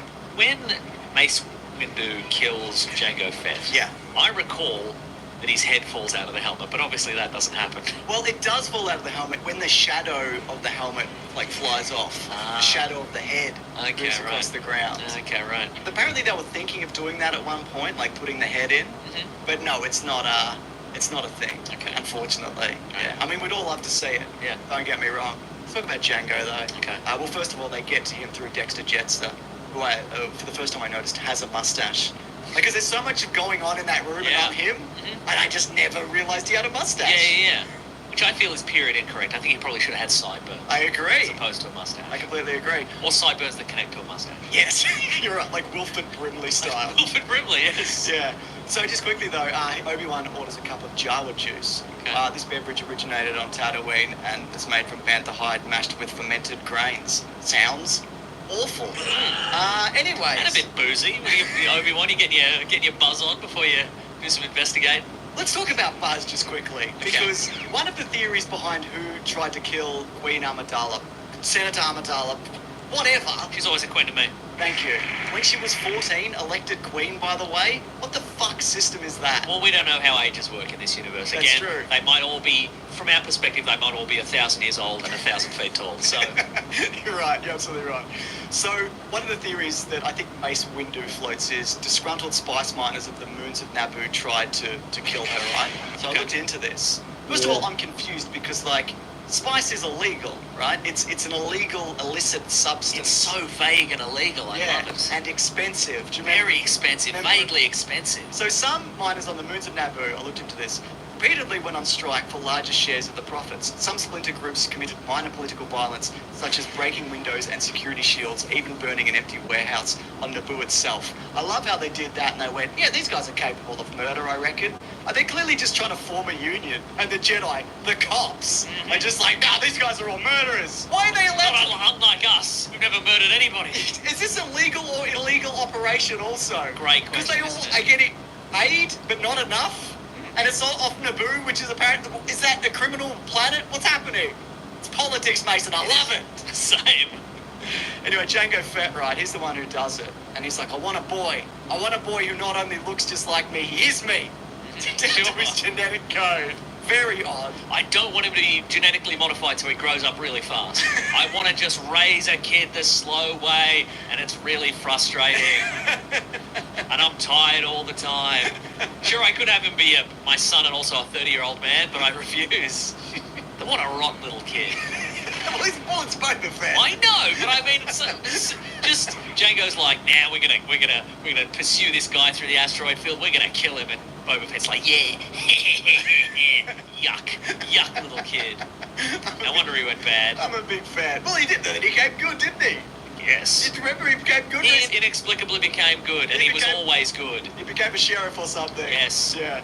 I do, speaking of things I like from this movie, I really love that fight in the rain with Obi-Wan. Oh, yeah. Mostly because it's like slightly different. They're just slipping about and headbutting each other. There's a big karate kick in it. Oh, big flying kick. Yeah. There's a moment when That's Jango... a risky kick to take. In the wet? In the wet, sure, that's right. In a big cloak? Oh, you'll blow your ankle, you land on your hip. My goodness. Also, there's a moment where Jango does a horizontal climb across a pillar. And seeing that now, I'm like, that's crazy. The amount of strength you take to do that and then fire a rocket off your back holding onto this slippery wet pillar. Incredible. Incredible upper body and core strength, Mason. That's right. Yeah. Anyways, Obi-Wan should have used like all of his Jedi powers in that. Nah. Why are you going hand to hand? Good question. Just throw him off the cliff. Crush his heart. Crush his heart. Yeah. Maybe what's the medal called? Maybe the best car prevents It's got heart gaps. crushing. It's got gaps. Yeah, it's got gaps. Yeah. So bloody Obi-Wan's got some gaps in his bloody Jedi power. No, Oh, you're not wrong, mate. I mean, look, I love Ewan McGregor in these movies, but the worst detective. Maybe he's the best detective. Yeah. Maybe in this galaxy, this is what a good detective looks like. Yeah. Just not figuring things out. He's given the runaround. Children are telling him what to do. I mean, that being said, a real chameleon. 'Cause, Yeah. you know, she shows up at Camino and they're like, you must be the Jedi who hired us. And he's like, yeah, man. I'm Obi-Wan Kenobi. That's my name. And if that's a clue that perhaps I'm not the Jedi that hired you, I don't know what to do. But I can't lie. I can't say I'm not Obi-Wan Kenobi. That whole sequence is bizarre because they're like, so you want to see the clones? And he's like, yes. I do actually. Good thing these creatures can't read faces, I think.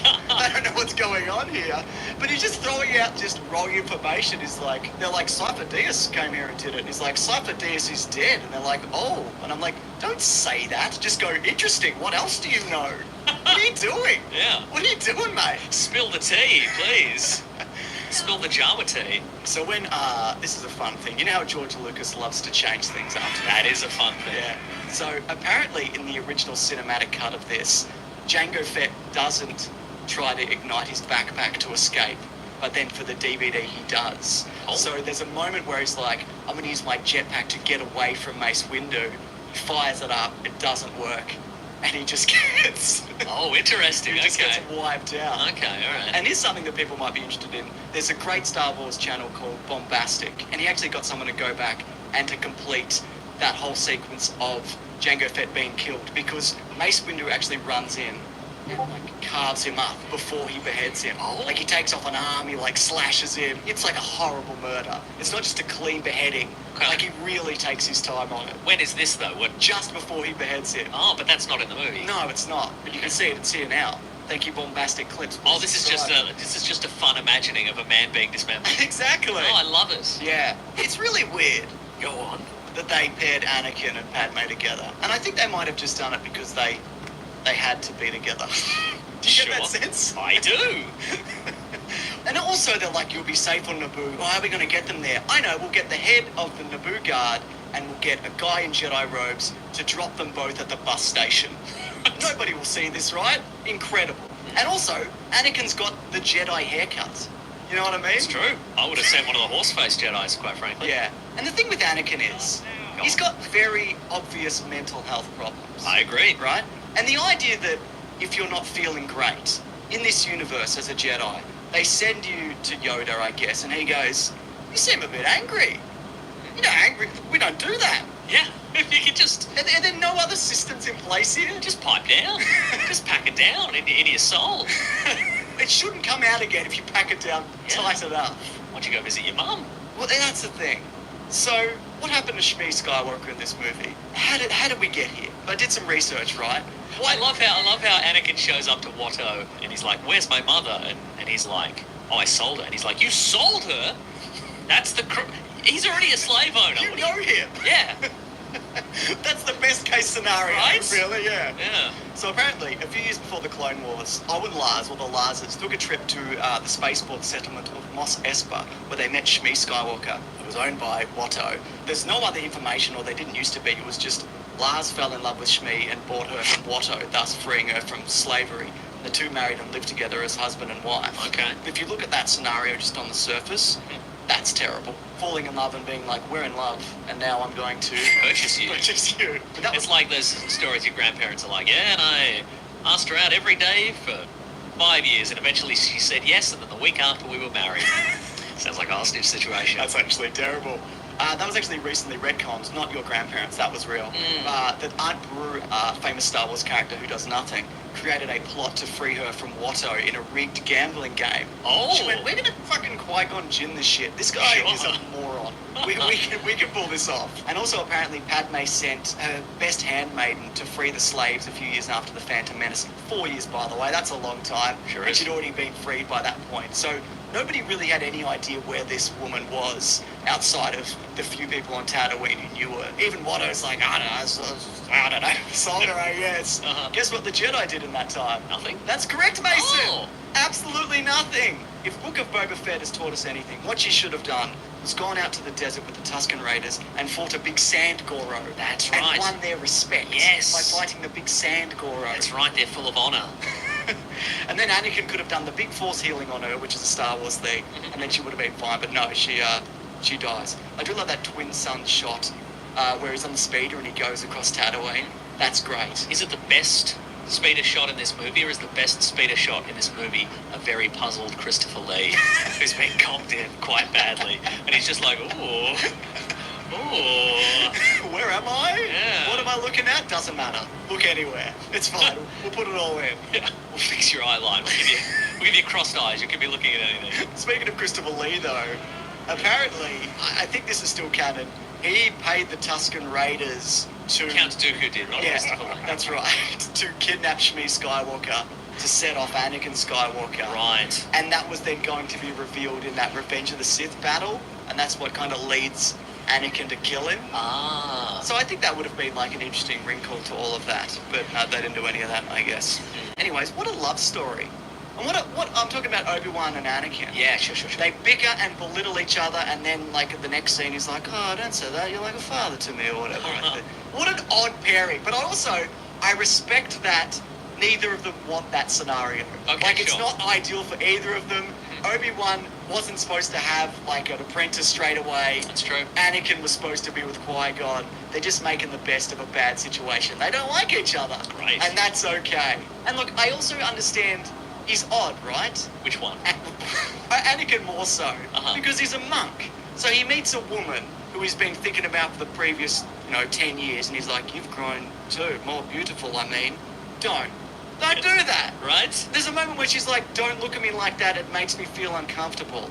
You should listen. That's a red flag. That's a huge red flag. And then he has a big sook. Yeah, that's in the script. And then Anakin has a big sook. They meet again for the first time in 10 years, and then immediately he's like, oh, and Obi-Wan doesn't respect me, and dial it back, dude. This is not gonna work. Just be like, I'm pretty good. Yeah. I'm having a good time. I'm living my best life. Yeah, exactly. So apparently, though, as he's having that big whinge you're talking about, one of Padme's handmaidens is supposed to be like quietly laughing off to the side, which I think would have been effective to just cut to somebody just shaking their head, being like, "This fucking guy."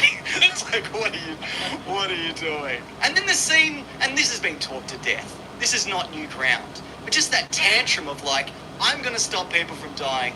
Yeah. By the way, I killed a bunch of like women and children, and just to be like, that's okay, that's not okay. I'm in the middle of a That's game. very I got you uncool. right now. I think it's very cool. Oh, you're right. But that's the moment where you go like, oh, this is a crazy person. Sure, yeah. You know? Uh-huh. But again, they have to get together for the Yeah. for the Luke Skywalker Princess Leia situation. I loved the part where he goes to the Tusken Raider encampment. It's at night time, and he just cuts one of the tents open. You have a little something, You could probably just tear that with your hands. little Swiss Army knife or something. He's learned from the best, is all I'm saying. By the way, Hayden Christensen, I like him, genuinely. This is what he's supposed to do, and he's doing it, and I'm glad he's back. And I think he's even better in the next movie, and I think he's also good in other movies also. But the line where he says, I wish I could wish away my feelings, but I can't. That's Like, nice. God, I know people talk about the sand and whatever, but that to me, it's just like, you don't want to give that another pass. I wish I could wish away my feelings. No, James, that's perfect. That's like a tone poem. I guess it is like a tone poem. Look, dialogue aside, the worst crime of this sequence of, them falling in love is I just don't believe it. Yep. Like you said, there's too many red flags. Yeah, Padme is always laughing, like in that uncomfortable way. Yeah. Well, you know, where you can tell she's trying to find an exit at every moment. Like at the moment where it's like, you know, politicians, you know what they should do? They should sit down and, you know, talk about what's best for people, and then they should do it. She's like, yeah, that's what it tries to be. And he's like, Yeah. well, then I've if been they... a professional politician over a decade now. 14. Yeah. And then he's like, well, if people don't agree, then maybe someone should kill them. Not me, but somebody. And she's like, what? And that's before he's bad. Just to be like, there should be a man who makes everybody do the right thing. That's right. That man's name is Santa Claus. That's right. He's canonical in the Star Wars universe. I wish he was. Obi-Wan's back wearing his little wig and his reshoots. It's a different wig, but you'll Yes. notice there's a bit in the elevator at the start. I think they were like, we need to have some scenes with these guys where they're not screaming at each other. Right. You know what I Yeah. mean? Bit of camaraderie building Yeah. in a lift. Exactly. But one of my favourite moments in this movie, genuinely, is the moment where they're going to catch Count Dooku, right? And they're on the Because he gunship. won't get away this time. He won't get away this Dooku. time. Yeah, but he does. He does. It's true. And they're on the ship together. And Padme falls out of the ship. And Anakin's like, put the ship down! Put it down! And Obi-Wan's just like, no! Like, I've entertained, like, every insane thing that you've said, but this is the line. Absolutely not. You are in timeout. Yeah, I will expel you from the Jedi Order, or someone will. Listen, stop. Like, it's just, I like that moment of just like, no, I will not stand for this anymore. Enough of your bullshit. As a parent, you've got to respect that. Yeah, absolutely. And Obi-Wan also has the best joke in this movie, where Anakin, you know, turns up to rescue him with Padme. And he's like, we're here to rescue you. And he's like, good job. And that's a great joke. It is a great show. Yeah. This- Maybe another pass in the delivery. That's Sure, the line. maybe. Yeah. This also has the worst, I feel, I have a bad feeling. These days they would have been like, well, your rescue was cringe. Very cringe. It did not make me lol. That's Yeah. This movie, I feel, also has the worst use of the I've got a bad feeling about this. It's where they're all chained up and the monsters are coming to eat them. And Anakin's like, I have a bad feeling about this. Oh, yeah? Perfect perception. Well That's done. right, yes. You've adequate, you've You can assessed the see things situation. before they Slide right happen. now, just for the- Also, just logistically, how does that normally go? Like, They just come out and like mash them into the pile. like it's 3 political prisoners, Yep. and then like tens of thousands of spectators arrive, Yep. and then they bring out 3 invulnerable giant monsters who just paste these people, and then what? Everybody goes home? Yeah, everyone goes home. Pretty short, generally, I would imagine that whole spectacle. That's a weird termite community. Who knows what they like or That's a don't like? good point. Maybe they only live for a couple of days. So Yeah. make these executions efficient. But you're right. I mean, I do like those creatures though. I think they're all really cool and unique designs. And Obi-Wan has to fight a big crab. Yeah. And he's just not loving it. You know. It's true. He's having a bad time. I think that's great. I'm just imagining like episode 4 or whatever, and Luke Skywalker's like not respecting him and not believing in him or whatever, and then he's flashing back. He's like, I fought a giant crab. You can send that if you Never- want on here. You're gonna believe what I've done. I didn't have a lightsaber for a lot of it. I had to do so many rolls to get out of the way. Right. It's like a Dark Souls boss. Do we have that here? I don't know. It's canonical. It's canonical, yeah. Let's talk about Christopher Lee, though. Okay. I mean, I love the addition of him in these movies. The absolute king of the Hammer horror movies, the B pictures. My goodness. Just you know. Real life war hero, Yeah. gentleman, been in a bunch of bad stuff, but is never bad in it. A real war hero. And not only that, the correct side. Finally. Yeah. Yeah, absolutely. You know what I mean? Like, apparently just a class act Yep. all around. But I wish these prequels, first of all, I wish I could wish away my feelings, Mason. Absolutely. But I wish these prequels had a more consistent kind of B villain, you know? I personally wish for infinite wishes. Yeah, sure, that's good too. A more consistent villain. You're absolutely right. Yeah. I mean, I love Darth Maul, and I love Christopher Lee's Count Dooku, and I like Grievous, but I think maybe they should have just done the one. And maybe if the villain in the first one was Qui-Gon's master. And I think the reason that they did it this way also was very last minute, to add more of a connection between him and Obi-Wan and everybody else, because it wasn't supposed to be Christopher Lee. They had a bunch of other designs, Yeah. and then they got him and they went, okay, we'll run with this aspect Let's of it. redesign the character so he looks like Christopher Lee. That's right, yeah. And I think the idea that Obi-Wan and him have that, have that conversation, and they both have that connection to Qui-Gon and Christopher Lee, it's better than saying Dooku. It's about Sure that. is, yeah. It's just like throwing that in his face. Is like, I trained your master and you knew him very well. Maybe we should team up. And Obi-Wan's like, you can see where he's like, is this bullshit? Is Yeah. there really a Sith person in the Senate? Like, is this real? Can I trust this guy? But we don't know if we can trust this guy either because we've never seen him before. So maybe it would have been nice to have him in the previous movie. Yeah, but I also think that's one of the strengths, though, to be like, which way is this guy gonna go? You know, he was a Jedi. Is that good? He was a Jedi, but on the other hand, he obviously looks evil. And he's wearing the evil outfit. Yeah. So, you know. Exactly. Apparently, a lot of his backstory is, and you get a hint of it here, is that he doesn't really want to like bring about the destruction of the Jedi. He wants to set things right because of Qui-Gon being murdered and kind of level the playing field. But he also wants to destroy the Sith. So he's in it, Yeah. but he's not in it for the same reasons as Palpatine. When he's like, we could do this together, Obi-Wan. I think that was like That's a so genuine much head, 2K, bro. or not. Maybe it's a retcon. I don't know. Also, his name is Count. Yes. You ever met a good Count? No. Chocula, Duckula. Is that enough? Yeah. Sesame Street. They're fictional, though. All three of Oh those. yeah, good point. No, real life bad. That's just, PR for Big Count. That's I right. suspect. Big vague royalty that I don't understand. How do you feel about Bad. Oh, okay. Where are we going with this? The end battle. Oh, bad. Yeah. Okay, so I do like that Anakin runs in and just gets rocked like immediately. That's fun. You know? Yeah.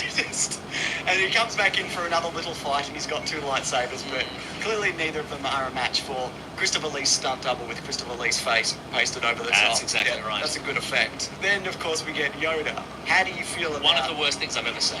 Really? Yeah. It's not the battle so much the fight. It's the lead up to the fight. Yeah. Where they do some various force attacks on one another, and then Christopher It's like Lee. a turn-based strategy. Yeah, and then Christopher Lee utters the immortal line. Seems our force powers are matched. We should. Let's do a lightsaber fight. You don't need any of that. Yeah. Just do it silently. Yeah. You Just know? some staring? Just some staring, yeah. Yeah, apparently that was added because they thought it was a bit abrupt to have Yoda just run in. Just run in off screen and just Run in and behead him. That's so fucking crazy. He probably could. Just like a magpie, just whip in real fast. Cha! Yeah, look, I never kind of loved the idea of Yoda with a lightsaber. John Knoll, who's worked on so many of these movies and he's still with Lucasfilm, in various roles. On this, he was the VFX supervisor. He argued with George Lucas that the final duel between Yoda and Dooku shouldn't involve lightsabers. They were Force masters. Knoll envisioned the duel as a battle of wizards, pulling references from Akira. And I think that could have been interesting as well, to see that element of it. Love those wizards in Akira. Me too. Yeah. But as far as like, making Yoda look believable and the way that his cloak bellows and the way that something like that would Yes, move sir. in Yes, sir. flames, Push it. I think it's pretty good. I think Yeah. it could look. I mean, it does look silly, but it could Yeah. look sillier. You know. Let me ask you this, James. Do you think it would look better if you had a full-size lightsaber? Yeah, I don't know. Would it? Why would he have a little lightsaber? Because he's little. Yeah, I know, but the blade should be the same length. Yeah, and they don't weigh anything, do they? Yeah, exactly. Yeah, maybe. Yeah. I mean, you have to have the. I know, because the handle could still be short, right? You know what he should have had? Yeah. Just his stick. Yeah. Force powers on the stick. Hit him in the head with a stick. Hit him with a stick. That's right. Because he could. Yeah. I think it's an admirable effort. I never used to like it. Okay. I understand it. I understand why people like it. You understand the moving pictures you Yeah. presented before you? No, but I get why you would want to see that. Yeah, right. And I think the execution is pretty solid, yeah. especially considering that it's like 20 years old now Yeah. as well. And I do appreciate at the end of the fight, Yoda, he shuts down his lightsaber and he just is like, oh, cheers, I'm back in there. Back to being old, I guess. God, it takes it out of you. I'm taking a half day. I'm going home. But he doesn't though, does he? He doesn't. He's like, what? No, I'm sure what he did do is he's like, okay, I'm just going to get on this transport. Can you take me back to the Jedi Council? Oh, we're going to war, are we? Oh, great. God. This is terrific. Can Great. you just It's like, send me down here. It's fine. I'll walk. get him some electrolytes? Can I have some Java juice with electrolytes, please? That's the Star Wars equivalent of like a Four Loko. It's alcoholic and it's got caffeine in it. Yeah, that makes sense. Anyways, it's time for Green Trivia. Back with Green Trivia. You know it. Now, again, I just feel the need to mention, we haven't covered everything, because you can't. No. As long as these are, there are going to be things we miss. For example, did you know Yep. that the original working title for Star Wars was Blue Harvest? Is that true? It's true. Wow. Did you also know that the sound of the bomb going... Oh, I like that. Yeah. Is good. It is good. Yeah. Is that your entire fact? Yep. Did you know that this movie has like an amazing film score? Obviously. Yeah. Obviously. Did you know Mace Windu and he asked for the purple lightsaber, etc.? I did know that. So we've talked about those facts, and there are other facts which we are not going to cover. Now that's just because he wanted to stand out in the battle sequence. That's right. What are the yellow lightsabers and orange lightsabers? Why are they just blue and green? Rey has a yellow one or I something. know. Yeah. I know. You know? And in Video games. in video games, that one, you can get an orange lightsaber. It's true. Yeah, what's his face? The guy? Kyle Katarn? No, the other guy. Cal Kestis. Orange lightsaber. You're right. Temple guards have yellow lightsabers as well. Oh. Yeah. Anyway, do some green trivia. Okay. When that bounty hunter, the changeling, dies, she says, "We Shannon Slimo," which means in Huttese. It means my one wish is I didn't have bonitis. It means bounty hunter slime ball. So she says that of herself. Yeah, because she gets poison darted. Even though in the okay. game Bounty Hunter, which we have covered for Caravan of Garbage, a lot of that game revolves around Jango Fett rescuing that character and right. carrying her off into the sunset at the end. So you're a bounty hunter. Yeah. Is this the Me? one? No. I am not. That's Changeling Lady. Yeah, you're right. Yeah. I guess that is just like us going like, oh, YouTubers. Oh, Gross. we're not wrong. Yuck. According to George Lucas, Obi-Wan hiding in Geonosis's asteroid field teaches is young wrong? Boba Fett a lesson that he uses in his advantage during adulthood. Remember in Empire Strikes Back? He learned that from Obi-Wan, even though he didn't see him do it. But I guess he just assumed that he did afterwards. That's right. That's great. No, I hate that actually. At least they don't say it in the movie. Oh man, they tricked us. Better keep an eye out on that. In the future, someone tries to hide behind some asteroid bits. Better keep an eye out. Oh, I'm really glad I learned that from my Jedi. The Geonosian head design is based on the original concept of the Nemoidians developed for Episode 1. So they were going to be That's generated originally, and you'll notice that head design is also designed to look like the battle droids a bit. So seeing as the battle droids are created by this termite people, they've got a little bit of them in it. Oh. And also super battle droids, etc. Do you think that's for sex purposes? Yes, obviously. Yeah. You'll live in the walls like creeps. Who That's knows? how, that's how technology propagates, right? Yeah. All the other battle droids that didn't look like they'd be good for That's sex purposes. So, I don't know if you knew this, but NSYNC were pursued by both Lucas and Rick McCullum's daughters. Okay. Because... Beatles style, just after a concert. That's right. The band members were offered roles while on a short break from their Pop Odyssey tour. Okay. Remember that tour we followed around the country? Yeah, I remember. So, Lance Bass and Justin Timberlake were too tired and probably too cool.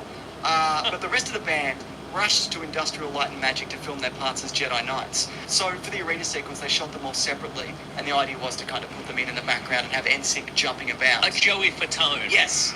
The other two. The other two less famous ones, even less famous than Joey Fatone. Yes, they were there. So it was theorised that they were cut due to backlash because word of this got out, or that because they were SAG members and they'd have to be paid, which they weren't, and were also happy to do it, but they just cut the entire thing. But you might be able to see them in the background of some shots, but who knows? And for this bit of green trivia, you can file this under, is this true? Okay. It was on IMDb, and I just Notoriously reliable. it just seems, anyway. The Geonosis Droid Factory action sequence was influenced by the 1998 video game Apocalypse. In the 8th level of the game, the main protagonist, Troy Kincaid, Bruce Willis, you remember this game, right? Yes, now I do. Yeah, vaguely. Okay, sure. He has to fight his way through the Warfighter Inc. factory in which robots are built and manufactured. Is that game good? I don't know. Yeah, and we'll never know. Good draw. Let us know if you want us to Good cover draw. it. Anyways, box office. This was the only Star Wars film up until that point that was not the top grossing film of the year Whoa. in North America. It placed behind Spider-Man and Lord of the Rings: The Two Towers, which makes sense. Yeah. That being said, it still did very well. On a $115 million budget, it made $653 million at the box office. Wasn't record-breaking by any stretch, and it wasn't critically super well received like the previous one, but it generated interest and obviously hype built for what was to come next, Mason. Oh. Which we'll be looking at, of course, in 2 weeks because these are way too long.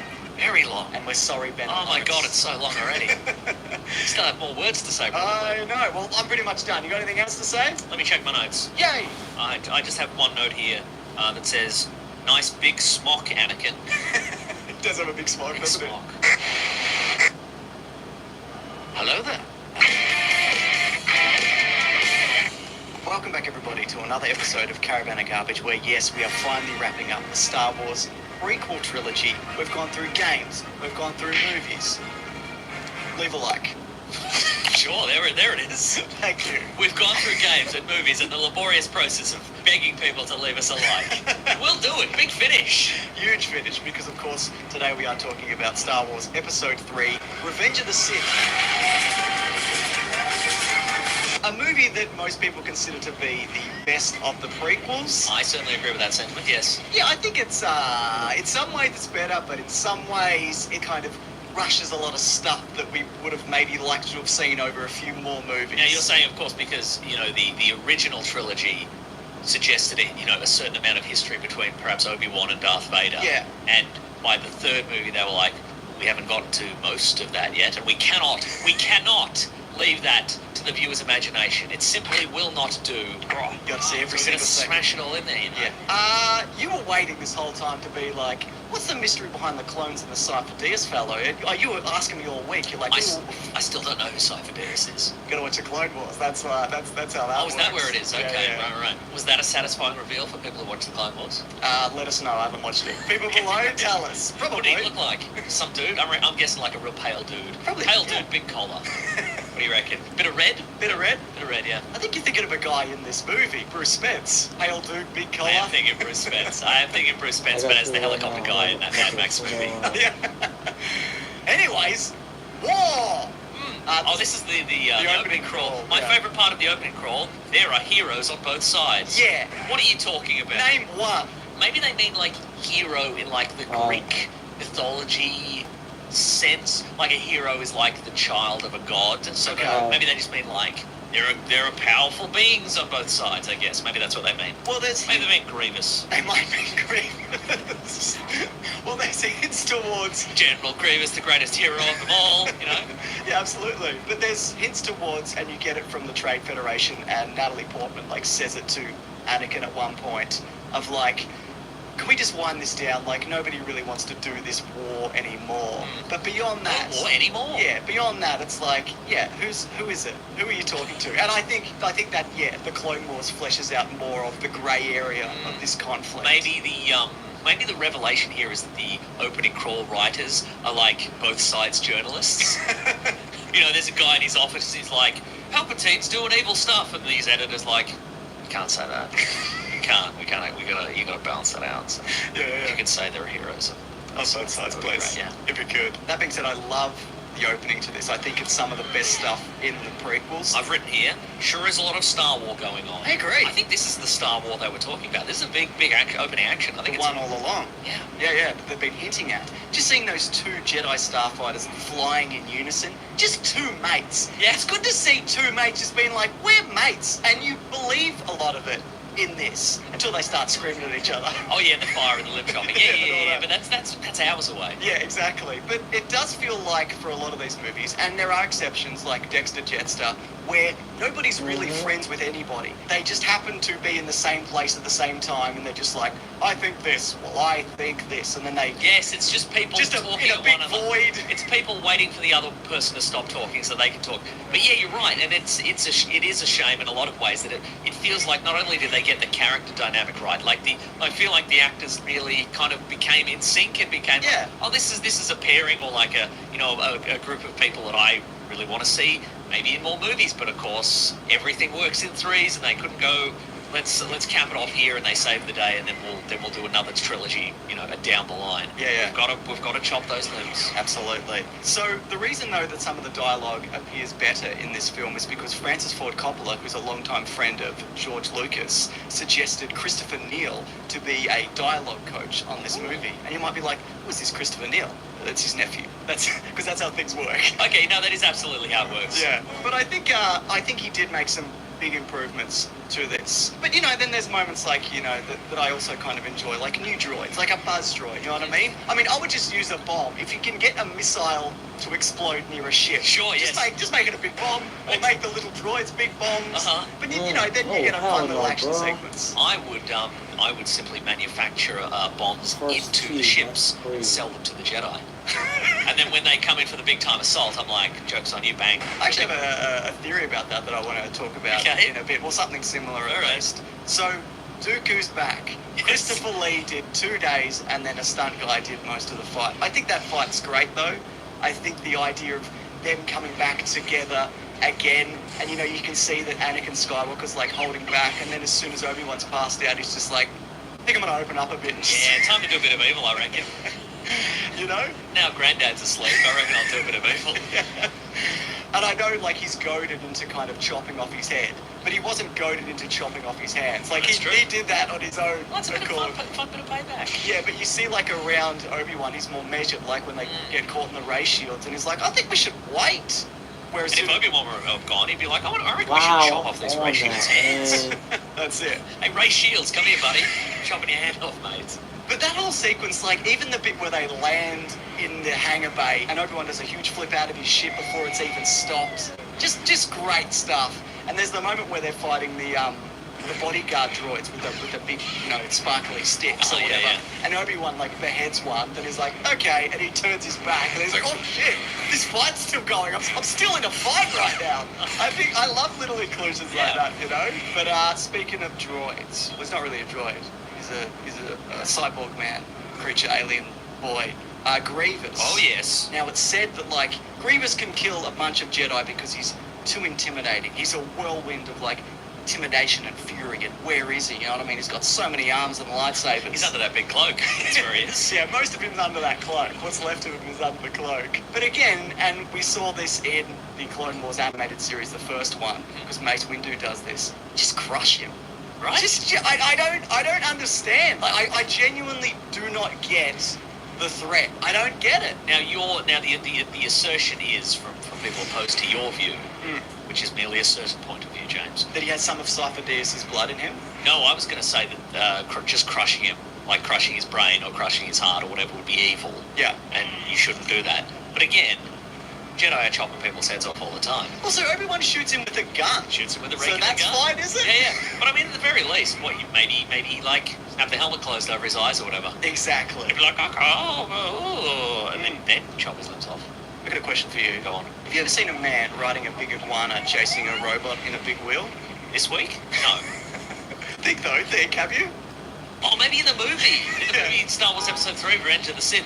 Now, where'd the iguana come from? Because it's his friend, right? Yeah, It's Obi-Wan's friend. I think it's just part of that planet's, like, ecosphere, you know? Did he have to, did he He wasn't in the ship, no. Well, I was gonna, because he's like, hey, come here, buddy, and it's already there, and it's like, did you tame that? He's got Jedi powers. He's calming its mind. Initially, I thought that was maybe one of the monsters that they defeated in the monster pit in Episode 2. Oh, okay. Like, maybe he became friends with it afterwards. He's just shipping it planet to planet. Yes! Fair enough. But imagine being Ewan McGregor that day, and they're like, Oh, it's really funny. You should see the behind the oh, scenes is it just footage, like a big green pommel horse? Pretty Like a much. bucking bronco that you Yes. put a coin in? And they're like, this is going to be a big iguana, Ewan. So, Oh, is it? Yeah. Yeah, definitely. Okay. Is this the same thing that I'm going to be riding at the end of the movie when I hand over the baby? No, that's a different thing. That's like a camel thing. just react exactly as you would if you were riding a giant iguana. Okay, sure. He's talked multiple times about how, and even, you know, at the time of filming this, it's in the behind the scenes where, yeah, he's like, it's hard. Because you just don't know what you're looking at. That being said, there is a lot of model work in this still. Yeah. Like that volcano, for the most part, is model work. You know, obviously with CGI enhancements. Yeah, yeah. They filmed Mount Etna when it erupted and used a lot of fire in that. But yeah, and I think one of the things that also helps this movie is Trish Biggar, who does all the costumes. Because if you're not on a set, and there were a few sets that they did build, like Padme's apartment and one corridor of that ship, you know, and other things as well. You're standing across from somebody in a costume, hopefully, unless it's Yes. a CGI creature, Uh-huh. and then you kind of know what you're reacting to, and I think that makes Yeah. a big difference, you know? Yeah. Are we going to slot this in somewhere, just Obi-Wan fighting Grievous? Yeah, let's do that right now. Okay, I was going to say. Because Obi-Wan's plan, Yeah. evidently, is to leap in front of Grievous and completely surrounded by, like, an army of droids and Yeah. aliens and monsters, and just hope that he can goad Grievous into fighting him one-on-one, right? Yes. Because he saw what happened in episode 2. He remembers episode 2. He remembers it very well. Absolutely, And yeah. all those Jedi getting slaughtered. And he's like, you know what made this more fun? Worse odds for me. Way worse odds. But I kind of like that idea of how much he's grown, and he's been doing like 2 to 3 years of war. So he's probably like, I could probably backflip out of this, I reckon, if I need to. Yeah. You know? I I like could that. probably whistle for another, some sort of giant alien creature to whisk me away. Do I know any giant bees? Some sort of alien dragonfly type that can pick me up, whisk me out of here? How you feeling about, you know, really ramping up the lightsaber battles in this, where it gets to the point where you're fighting something with 4 lightsabers?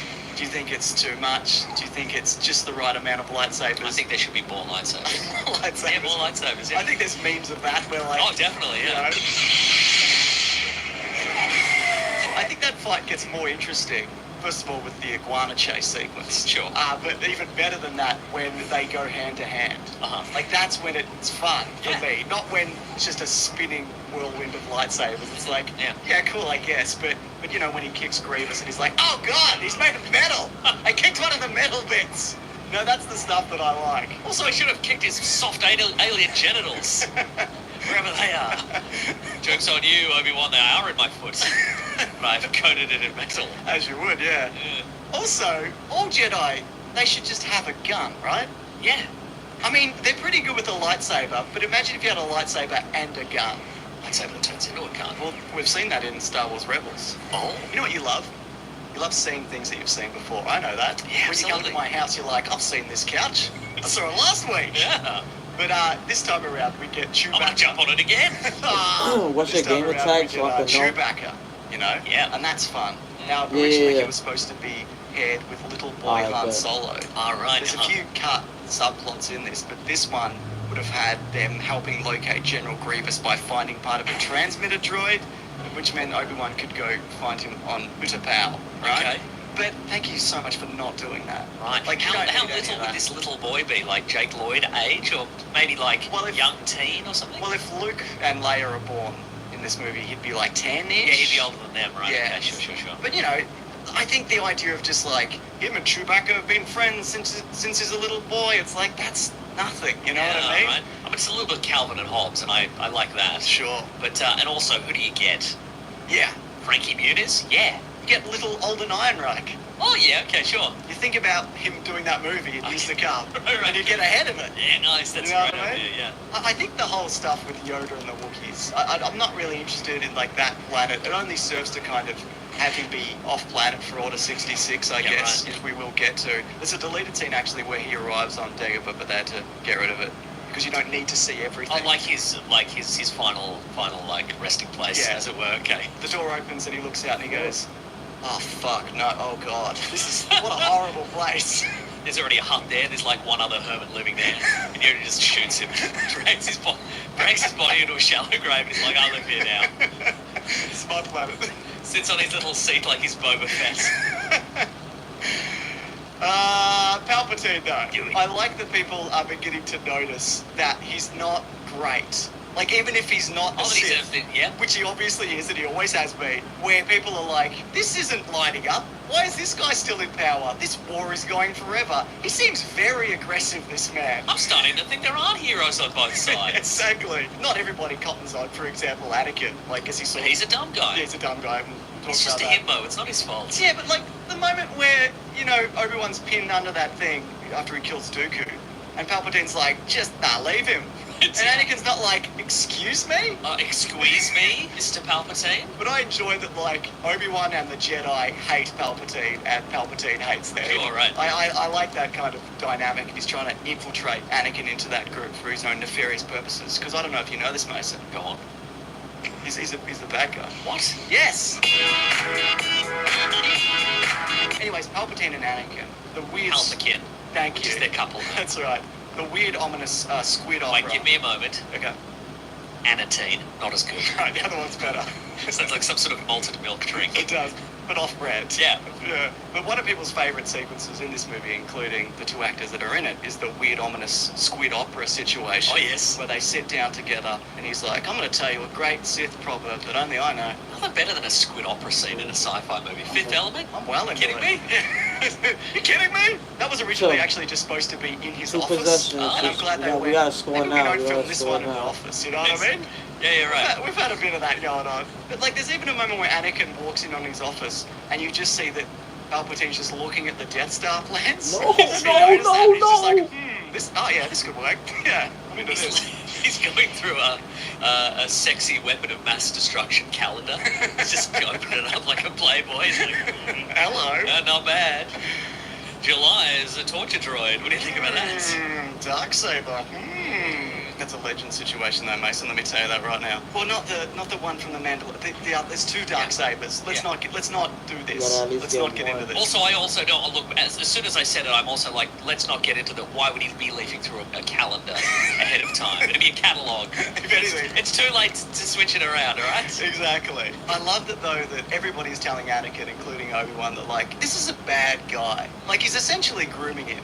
And we know that because Anakin's like, he's not a bad guy. He watched over me since I was a child and I arrived here. Yeah, that's a red flag, man. Like that's a bad thing. And also he's like, and he put me on the council, and he told me to leave you to die on the ship, and he told me he was a Sith Lord. Oh, wait a minute.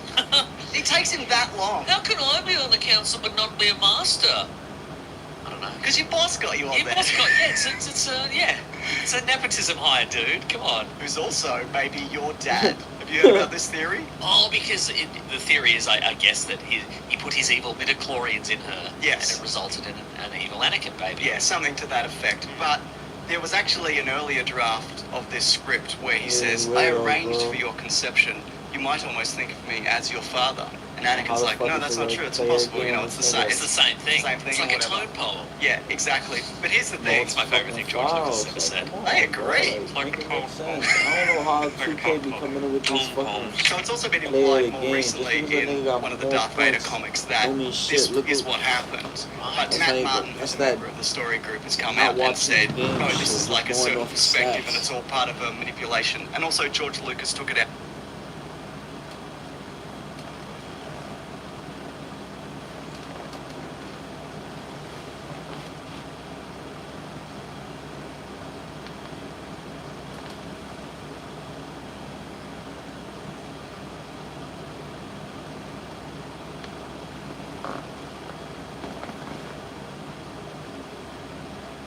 I bet.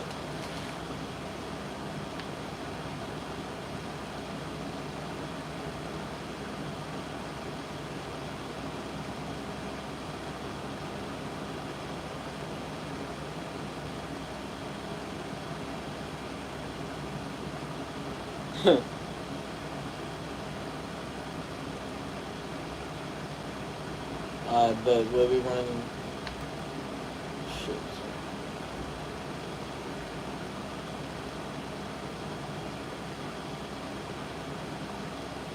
Oh yeah, fuck it. Yeah, where's the theater shit at? Down there.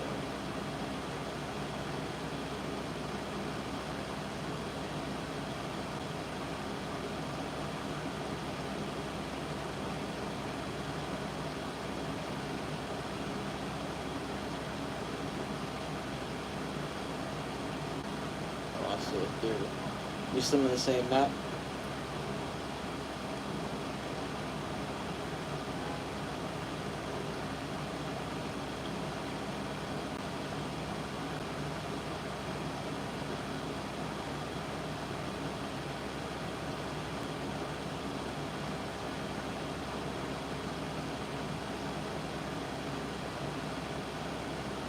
Yeah, I'm just fixing my shit, so.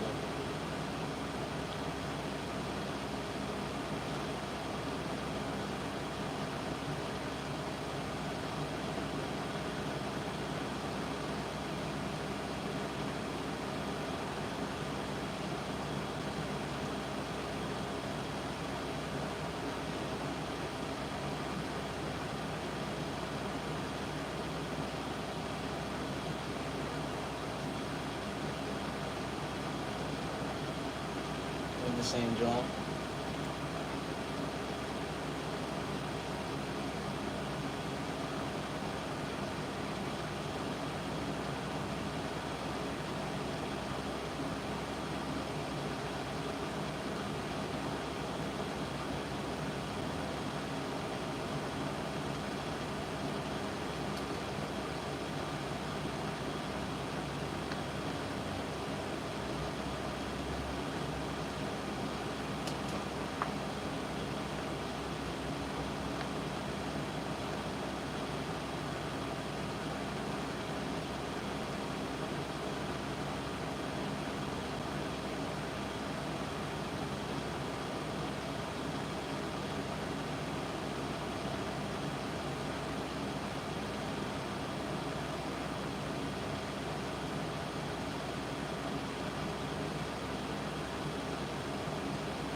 be a good one.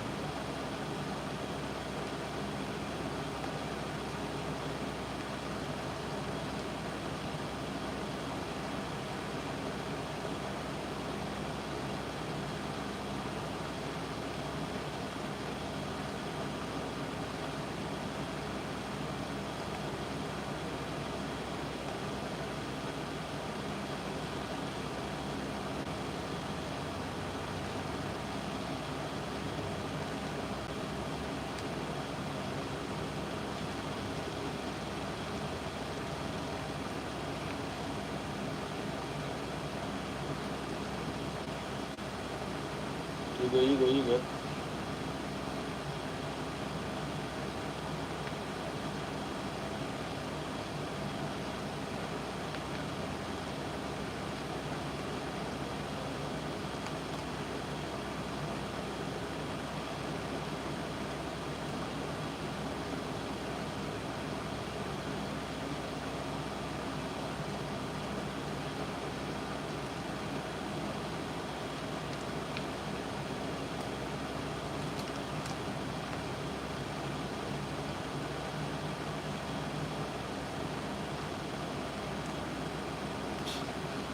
Be like that. That's how it's gonna be when I switch to this. When I switch to this Ant-Man build, it's gonna be mad different.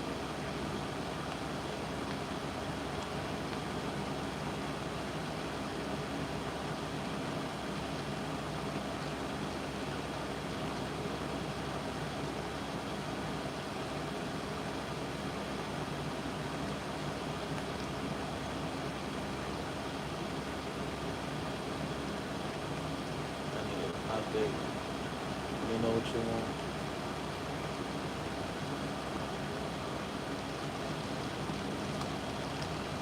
Needed that 2K, always beautiful.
That was, oh my god, that's crazy.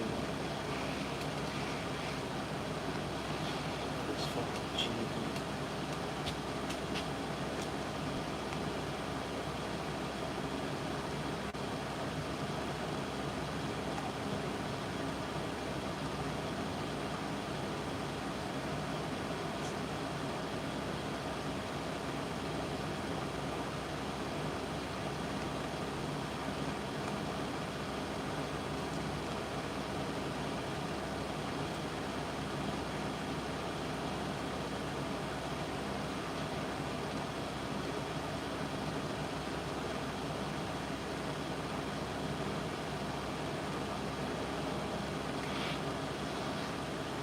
Good take.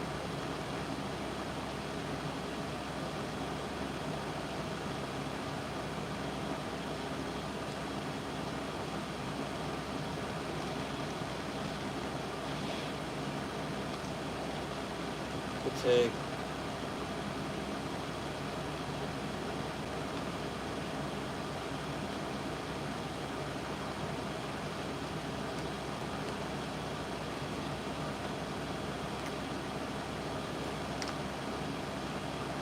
I need that shot 2K. I need that.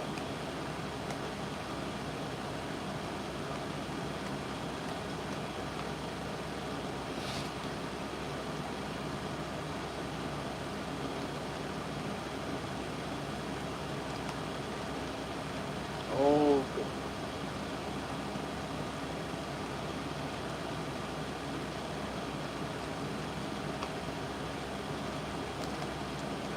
Needed that.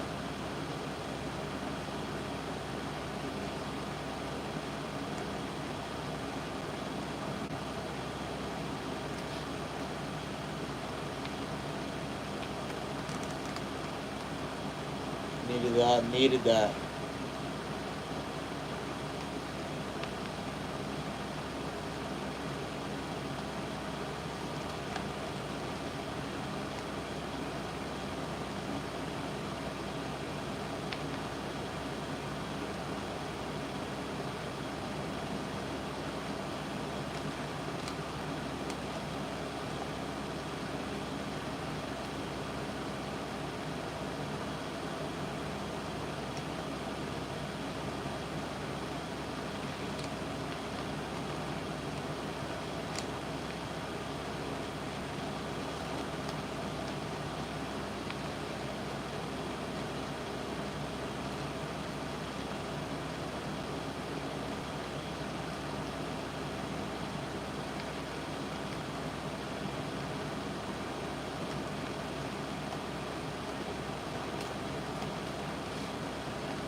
Dirty. Filthy. Good shit. Good pass. Good fucking game.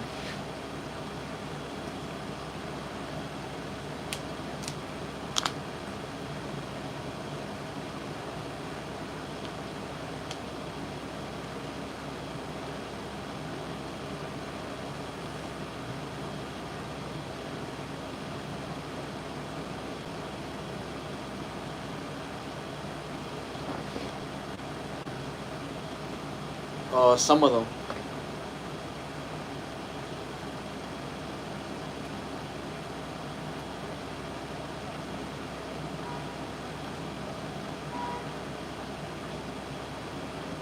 Yeah, they took off the 5 John.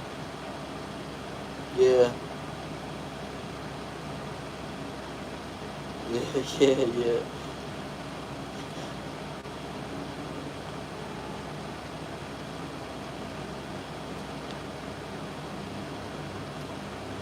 Yeah, my zombie sleeve is I think 15, and my other sleeve is I think 10 or some shit.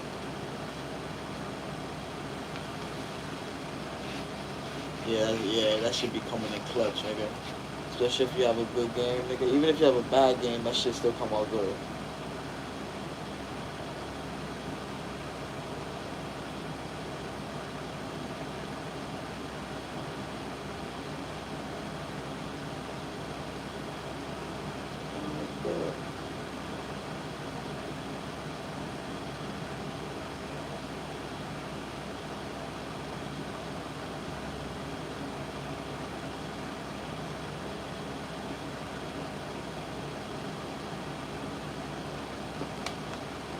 Yeah.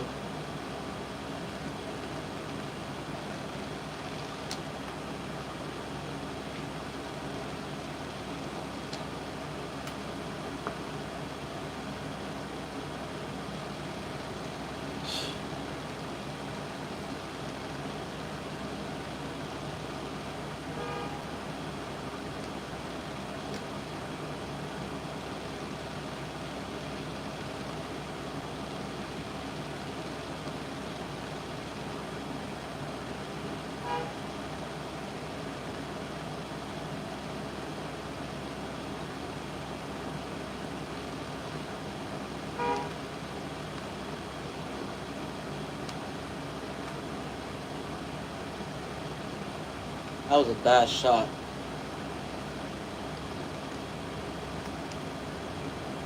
That was a bad shot. I didn't even want to take that 3.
Nah. You good.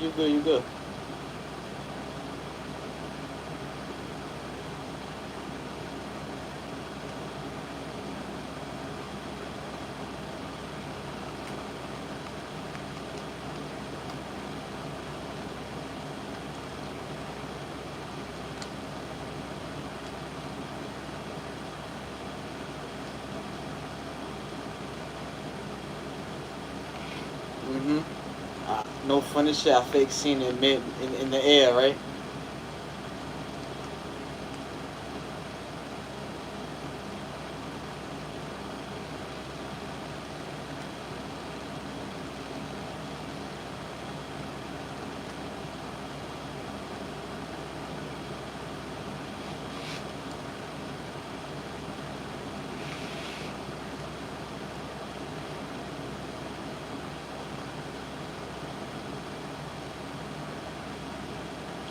I might have to come a little closer.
Again.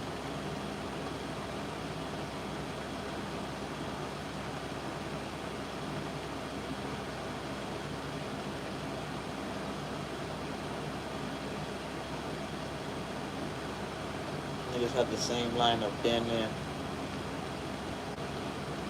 Missing rebound. No funny shit. This is exactly how it should be.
stay on me.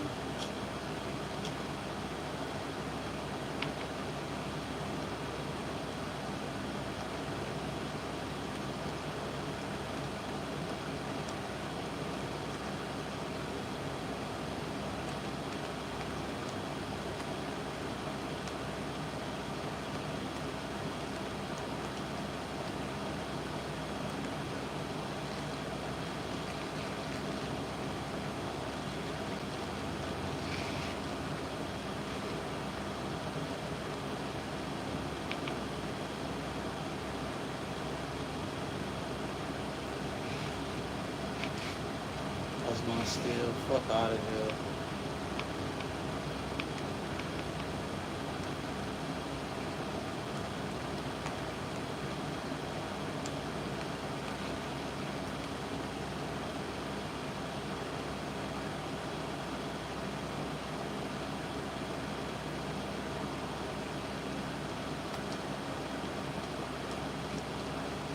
Wow.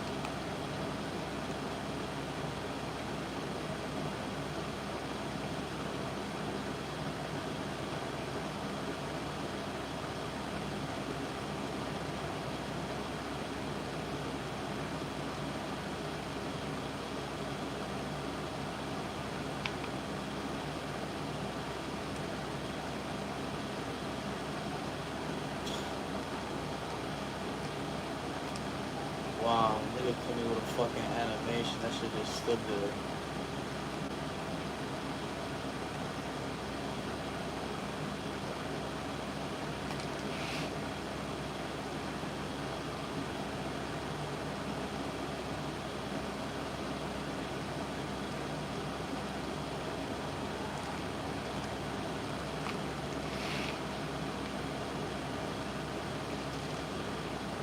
Oh my god, what the fuck?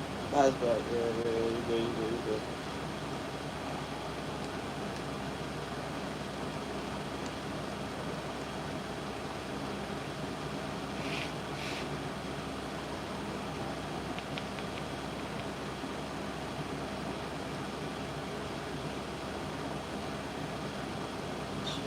I wanna do it. Fuck.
I don't know how I missed that rebound.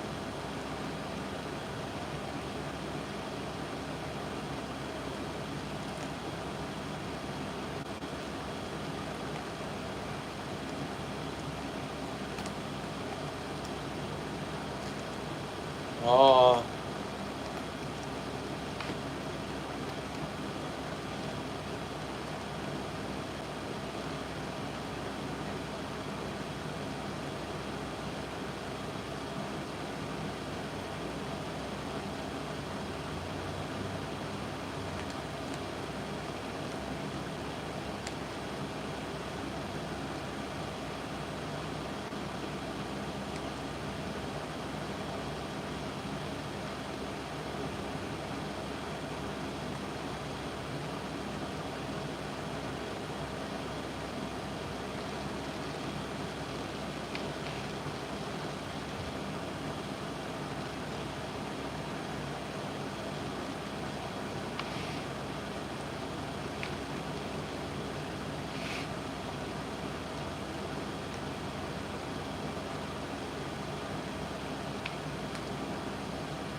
Good game. Good fucking game. Factory. We was 1 point away. Niggas did that. Good fucking game.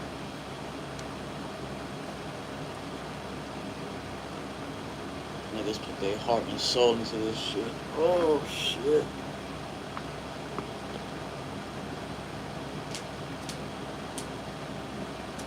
Those assists, my nigga. That's what was helping us, my nigga. Those assists.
Oh shit.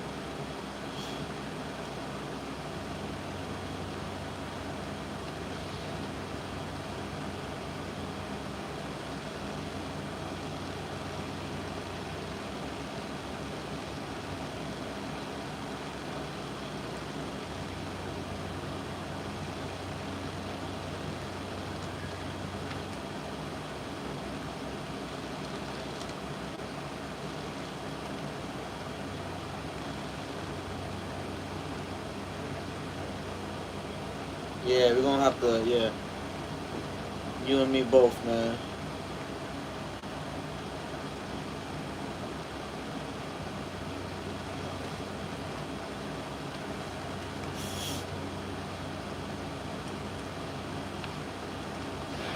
Not even, come on, man. Late ass animation.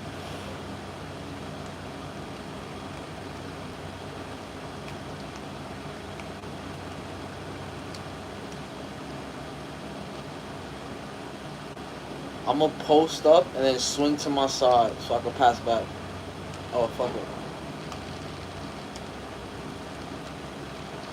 That's so much fucking head, 2K. That's us. Oh, they still gotta pass out. Come on, man. That shit is contested, bro.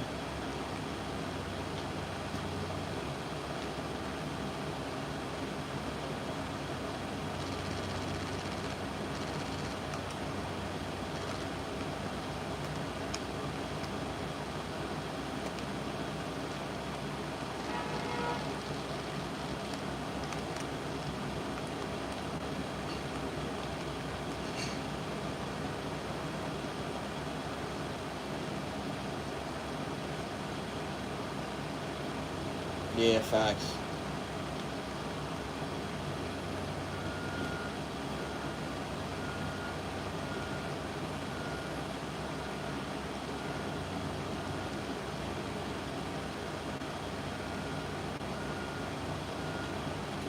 Two K's like, I bet, ball out. Sure. Those assists got this nigga hot.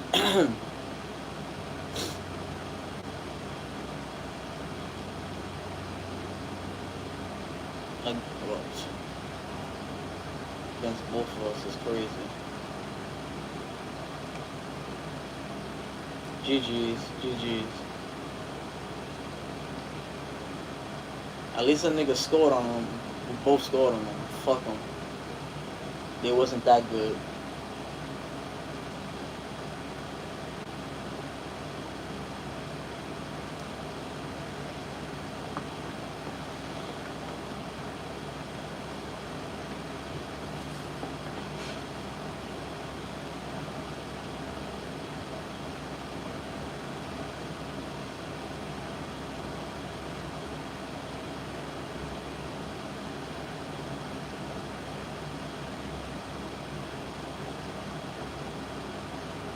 Is this where they be having the 2K25, 2K15 events and shit? Over here. I think that the Sunset, because Sunset should be coming up. The 2K15 Sunset remaster. I think it's this month, the 15th. For like a week. I think I missed the first one. I think because they brought back a old map from 2K15. I think like last month. The first, I think so. I don't know. I copped this shit like 2 weeks ago. I was like a month late, so I don't know what the first season had.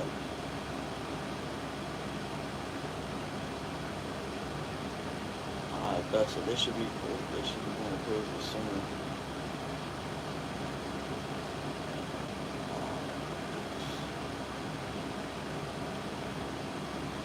I bet I'm down for whatever. I'm chilling.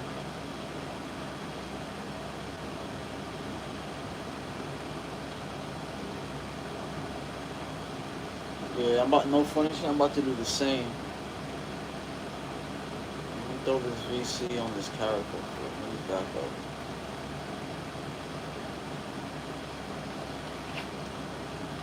I'm trying to build up this Ant-Man build. All the VC I'm getting, putting on right on this thing.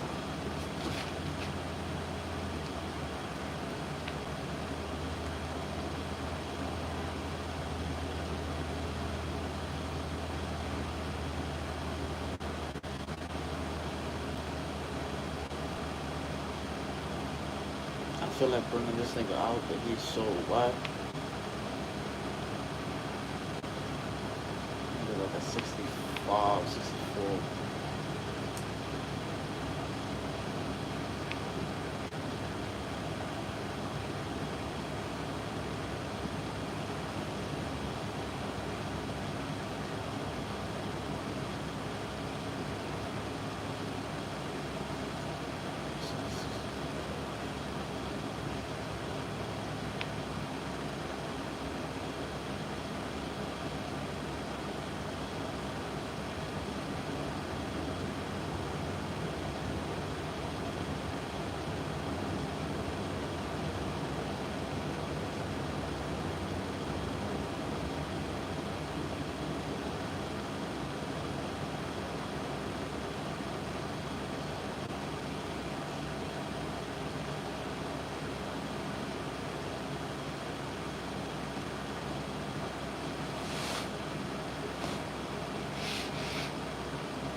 Me?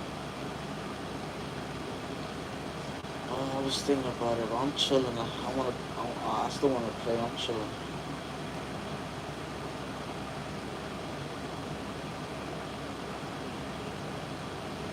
I bet.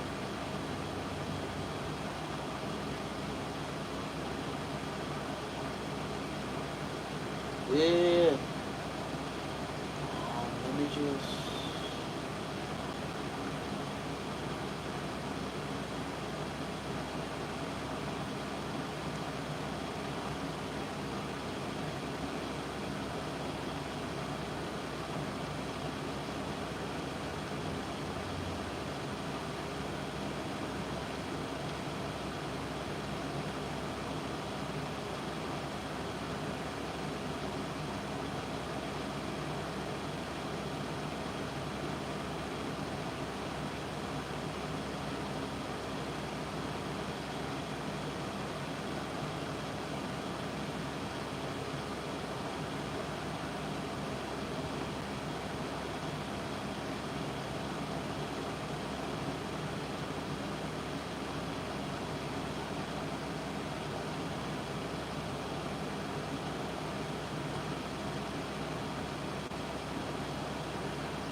for a reason, because it's probably not true. And it's also, you're right, it is very on the nose that it's exactly the same as the reveal in Yeah. Empire Strikes Back, and that's not.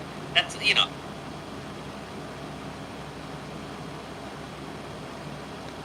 Always stay in sync with your business with the QuickBooks mobile app.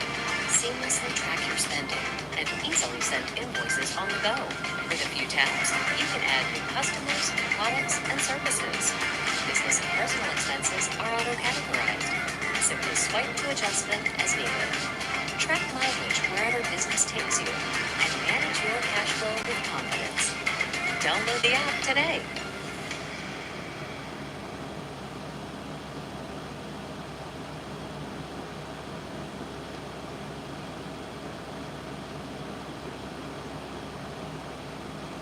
Growing up, I always had a huge fascination for werewolves, vampires, and generally all sorts of different creatures of the night. There were a lot of different stories that I got this love from, but I couldn't help but feel a bit disappointed when a movie focused on only one of these things. You're telling me that there's only vampires or only werewolves in this one? And you see, I got into that mindset because of how absolutely spoiled I was with the movie Van Helsing. This was the best picture to me growing up. I got to see Wolverine use all these cool weapons and gadgets and get rid of different monsters, and there were plenty of different monsters, and I just didn't understand what else you could really want from a movie. While the years might not have been super kind to this movie in some regards, I think in other ways the years have actually brought this movie new life. Van Helsing falls under the category of a guilty pleasure movie for me now. This movie does not have a great reputation. The critics absolutely hated it. It only did all right at the box office, but there's also a small pool of fans that either grew up watching this movie like I did, or just enjoy it for what it is. Maybe you, watching this, are part of that pool of people who love this movie, or maybe you're part of the majority that hate this movie. If you are one of those people, you probably aren't going to like this video very much, because in this video I'm going to be recapping the movie Van Helsing, going over the reasons why I love it so much, some of the expanded lore and creatures, and talk about why this movie is an absolute gold mine that no one's really taking advantage of. So grab your automatic crossbows and keep tally of how many different monsters there are as we traverse the dangerous world of Van Helsing. Like this.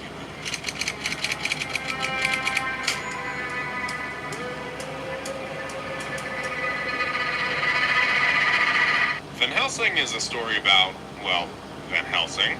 He's a monster hunter who's hired by this secret order underneath the Vatican in this alternate Victorian-era inspired world.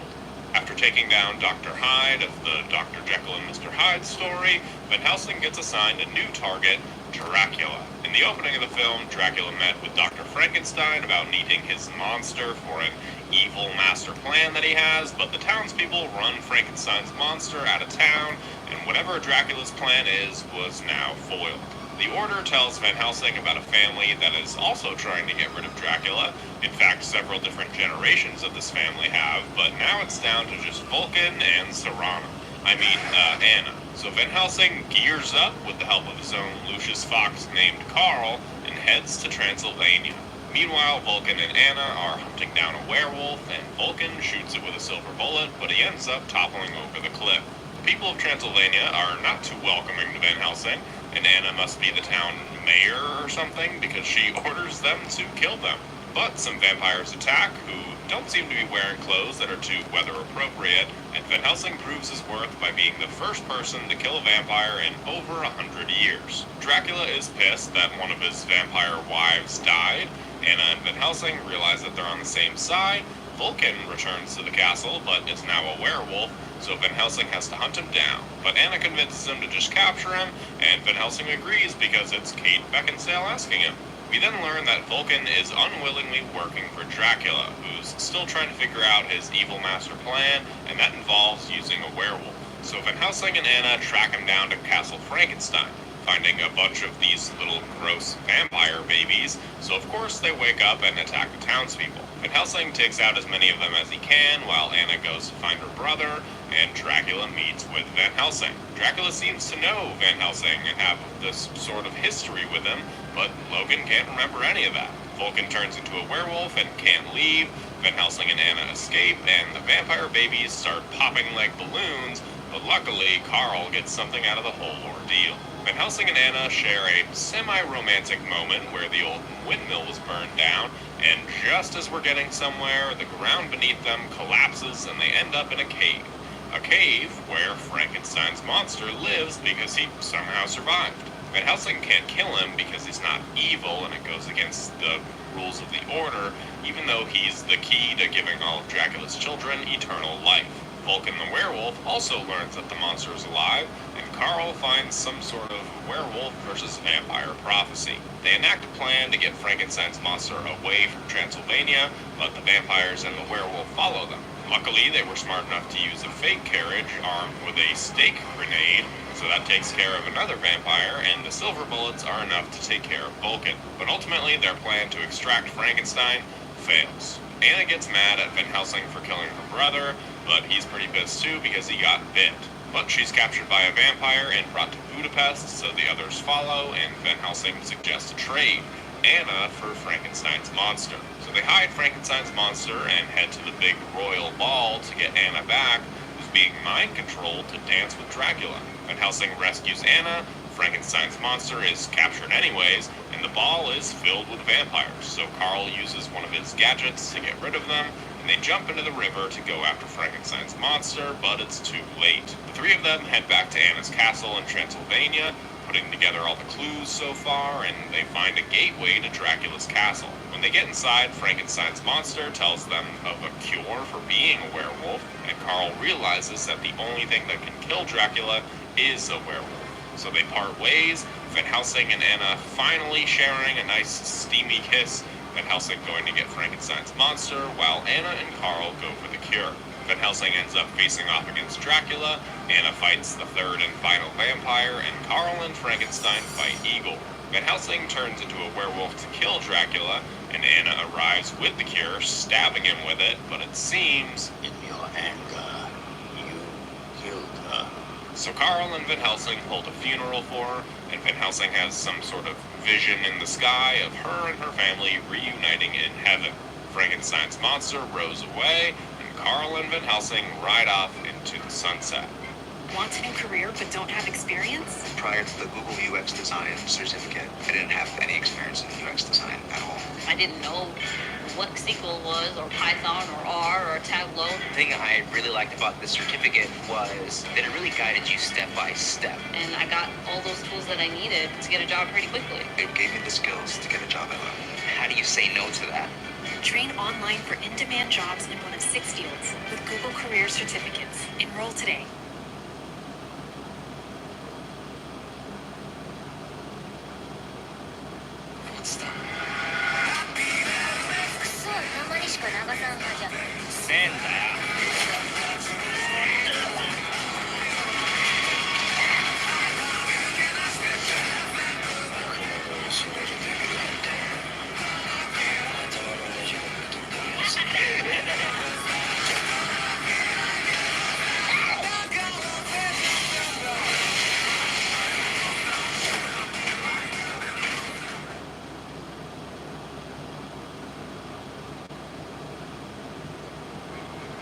Unlike a lot of the videos I do, Van Helsing is not based on a book, at least not one particular book. Just about every character you see in this film is based on one book or another, Van Helsing included. But this story told in this movie is not an adaptation from one specific novel. This movie was directed by Stephen Sommers, who you might know as the director of The Mummy and The Mummy Returns. And if you're a fan of The Mummy, you'll probably notice a lot of similarities between The Mummy and Van Helsing. Both of them lean heavily into their genres, they don't take themselves too seriously, and blend action, horror, and comedy together to create a fun movie. The only difference is that The Mummy is remembered much more fondly than Van Helsing, for some reason. If you're a person who doesn't like this movie but does like The Mummy, could you please tell me why that is, because I'm genuinely curious. Both of these films share the same tone, they have the star power, the same CGI, so is it just the subject matter? I wish I had the answers here, but unfortunately, I don't. The This movie does have its fair share of problems. My love for it has not blinded me to those issues. Yes, it relies too heavily on CGI. Some of the dialogue isn't the greatest. It's way too over-sexualized, and the plot is a bit confusing. One of the things that has always rubbed me the wrong way is the timeline. We start off in black and white and see Dracula's plan crumble, and then we go to the future, a whole year later, in color. Dracula's plan was foiled, but just a year later, he's got this whole different operation up and running. The townspeople are all the same townspeople as they were in the intro. Like, a year is not that long of a time, so the stakes for Dracula just don't seem that heightened. If the intro had happened like 100 years ago, and the time had finally come around again for Dracula to enact his plan, that would make sense, but the whole timeline just seems very odd to me. And there's also stuff like how Dracula doesn't kill anybody other than Dr. Frankenstein in the beginning, and Anna having a sword despite literally not using it at all. Small things like that just kind of bug me. But anyway, this movie was released in 2004 to, like I said, not the highest of praise, and while it did okay at the box office, it wasn't until it was released on DVD that they actually made a lot of their sales. This movie featured a lot of different monsters from properties owned by Universal Studios, and this was really meant to be an homage to those monster movies from the 30s and 40s, which Stephen Sommers' dad must have really liked, and I always thought that this was a really cool thing to add in the credits. So for those creatures in the night, we have Dracula and the vampires, werewolves, Frankenstein's monster, and even Dr. Jekyll and Mr. Hyde, which is actually a strange one, considering Dr. Jekyll and Mr. Hyde wasn't a Universal monster movie. But noticeably absent in this film are the Creature from the Black Lagoon and the Phantom of the Opera. At one point, there were talks to add in the Creature from the Black Lagoon in the cave that Frankenstein's monster is hiding in, but they ultimately decided against it. As for the Phantom of the Opera, it kind of would have been hard to incorporate that one into this movie, but Hugh Jackman was actually gonna play the lead character in that movie, but opted to play Van Helsing instead. One thing I have to point out that I absolutely adore in this movie are the werewolves. I have a very special place in my heart for werewolves. They're just my favorite creature of the night, but one thing that always bothers me is when werewolves are shown to just be giant dolls. I love these monstrous looking werewolves, and I think that a lot of that love stems from Van Helsing. Just about every werewolf movie I see, I'm usually disappointed because I have such a high standard after seeing Van Helsing and Harry Potter and the Prisoner of Azkaban. The vampires in this movie are pretty goofy, but I think that Richard Roxburgh had a really fun time playing this character, leading into these goofy moments and just overall having a blast. The other vampires are definitely a product of their time, over-sexualized, and I'm pretty sure they were given no direction on what to be doing when they're in the background of scenes. But anyways, Van Helsing is a total badass. He's like this crossover between Indiana Jones and Batman and all of that during this gothic and Victorian-inspired timeline. All of this movie just seems tailor-made to my liking, which means I've probably got a lot of my taste in fantasy from this movie. He's got this insanely badass theme. Seriously, just listen to this.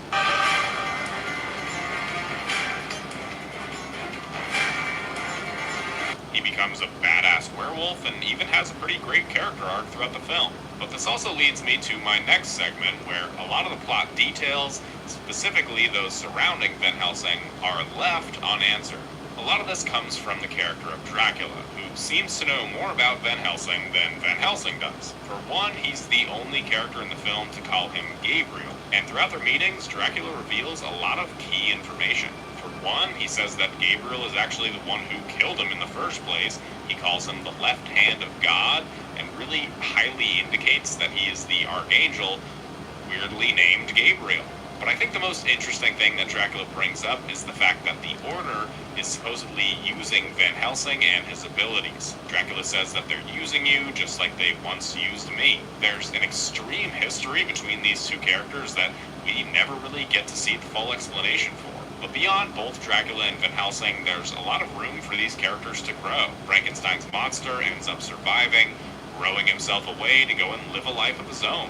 Carl and Van Helsing both going against the wishes of the Order by not killing him, and I would have loved to see where Frankenstein's monster would eventually end up. I feel like a sequel to this movie would have directly related to these consequences, and we'd see more of what this order was all about, and more of the backstory of Van Helsing and Dracula would have been revealed, and all that leads me to my next point. Initially, this film was supposed to be the first in a series of Van Helsing adventure movies, and also a spin-off TV show called Transylvania. In fact, the studio immediately greenlit a sequel before this movie even came out, refusing to tear down the Transylvania set because they were so sure that they were going to use it again. But when the reviews came out for this film and the box office wasn't where it was supposed to be, these projects were canceled. Since this time, Van Helsing has lived on in a number of ways, just not really in the ways fans of this movie would have liked. In 2009, a reboot was in the works with Guillermo del Toro directing and Tom Cruise starring, but this idea kept on evolving and changing and eventually turned into the Dark Universe, which I'll get to more in a bit, and Tom Cruise instead becoming the lead of the Mummy and not the title character of Van Helsing. There was also a Van Helsing TV show on the Sci-Fi Network about Vanessa Helsing. No, I'm not kidding. It ran for 5 seasons, and I have never heard of it until I was doing research for this video. But recently, an actual Van Helsing reboot was confirmed. There's not really any information on it other than it's currently being written. Some people are lobbying for Hugh Jackman to return, and I think that would be pretty cool if they focus on like his son or grandson and he takes on the mentor role, start up a new trilogy. That could be really cool. And maybe even start up, once and for all, the Dark Universe. If you guys aren't aware, a few years ago, during the height of the MCU, everybody wanted to start their own cinematic universe. And Universal is no different because they tried to get the Dark Universe off the ground and running. They released this photo saying that they're going to have all these A-listers headline different movies, The Wolfman, The Bride of Frankenstein, Creature from the Black Lagoon, and all of them were going to tie together, starting with Tom Cruise's The Mummy. Well, that movie flopped even harder than Van Helsing, and Universal was like, you know what, never mind. But outside of the Dark Universe, Universal has had a few movies that have found success, like The Invisible Man and Renfield, which were at some point going to be part of this Dark Universe, but are now their own separate thing. With a new Wolfman movie starring Ryan Gosling on the way, and Van Helsing coming sometime over the next couple years, I still think it's possible that this so-called Dark Universe could work. Maybe they're making all these separate movies to tell their own stories before trying to promise anything. They learned that mistake once before, and if the next slew of movies all work critically and financially, they could eventually tie them all together, and the glue that holds them all together would be Van Helsing. So those are my thoughts on Van Helsing. Let me know your thoughts on the movie and the upcoming reboot. If you enjoyed this video, make sure to like the video and subscribe for more stuff like this. If you do, then I'll see you in the next one.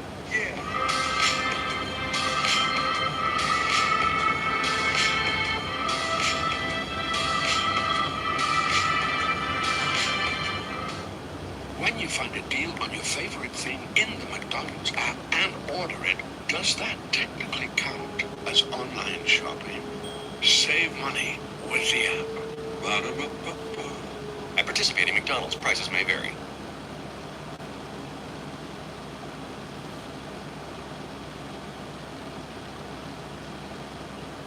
It's not very common for a highly successful franchise to have reached the highest of highs and also the lowest of lows. But when it comes to the Terminator franchise, this thing has seen it all. From Oscar-winning films to critical and financial bombs, there's little that this franchise hasn't done, for better or worse. Starting out as a pretty streamlined series, the current state of the Terminator universe is looking almost as bleak as Judgment Day itself. So where did this franchise go wrong? Do you think it even went wrong? And what does the future of this franchise, I'm talking about the literal future, like our future, not the many, many different futures that this series presents us with, hold in store? And in today's day and age, with the rise of AI technology, the Terminator franchise seems to be more relevant than ever.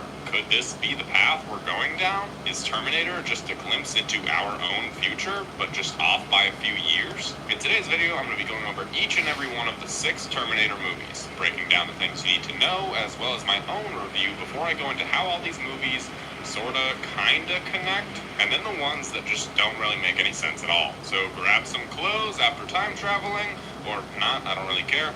Watch Arnold get progressively disinterested in this franchise, and try to keep track of the many different Sarah and John Connors as we travel through the multiverse that is Terminator.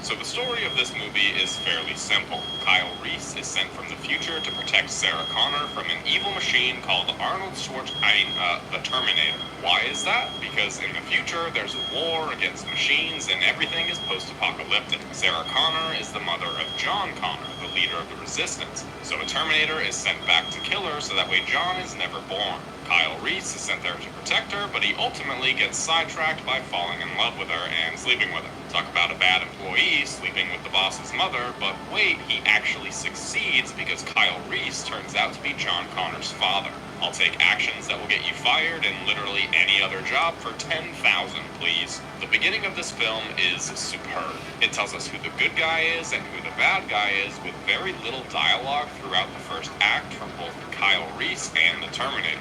Even with Kyle doing some kind of bad things like stealing clothes, threatening a police officer, and a few other things, we ultimately know he's the good guy. This whole first act is a masterclass in show, don't tell when it comes to the mission they're on. Obviously, there's some exposition that comes later on, but that's needed for a film like this when they're telling such a complex story. There's a few different flashback sequences that are all really well done, and the transitions between them are amazing. These flashback sequences show us this really cool-looking war that's going on between the human resistance and the cybernetic Terminators, but they also tell us a lot about who Kyle is and help develop his character. When Sarah's scenes get thrown into the mix, they contrast her normal life to the life of Kyle Reese from the future. It's super jarring in the best way because it really brings emphasis on Kyle's mission, whatever that might be, because the audience doesn't really know it just yet. They just see the stakes of the future. In a lot of ways, this is a full-blown horror movie. The Terminator is a monster, and while it might not be the typical monster that makes you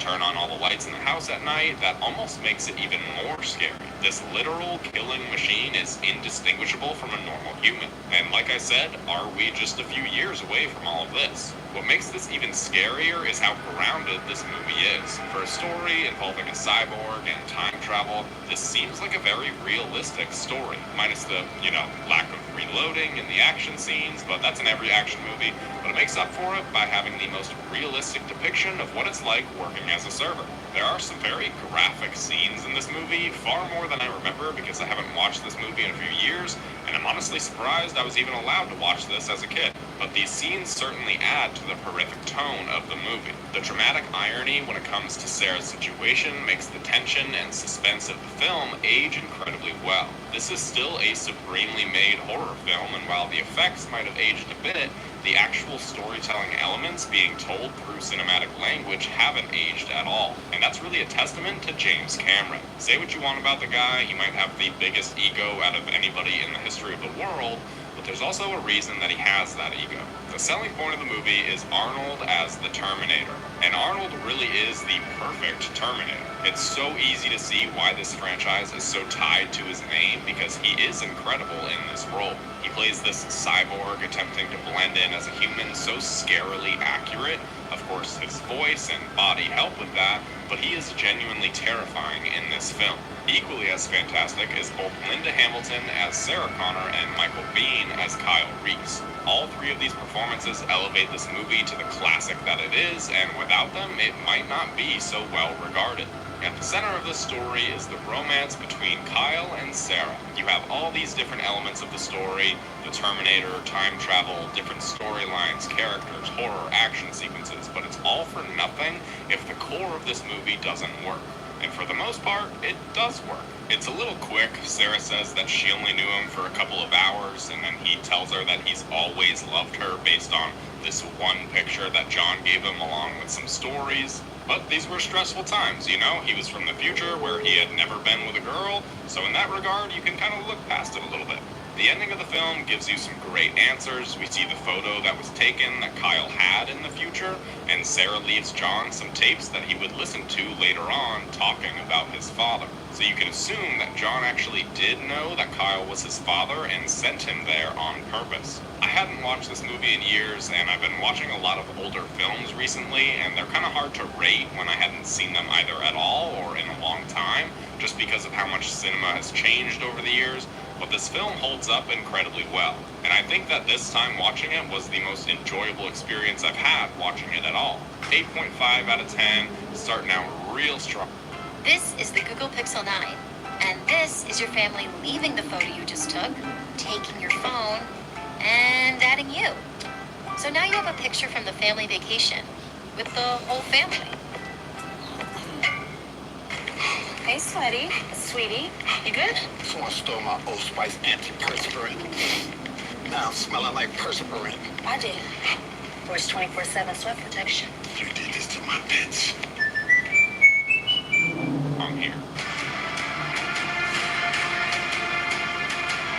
As with any sequel, the story has to get bigger, the plot more complex, the characters more emotionally resonant, and Terminator 2 Judgment Day is no exception. While this story does everything that every sequel does, it does it better than almost every other sequel out there. The Terminator is more threatening and difficult to kill, the story has much more at stake, there's more characters, the visual effects and the budget for the film are greatly increased, and it does all of this close to perfection. The opening scene sets up a great contrast between what life is like now and what it's going to be like in the future. So enjoy this video and YouTube in general while it lasts, people, because this is our future. The first act of this film is rushed, covering the same plot as the first film, but purposefully done. Though this time they're looking for the actual John Connor, not just Sarah. But when both of our time travelers get to their objective, the story flips on its head. Having Arnold's Terminator be the good guy this time around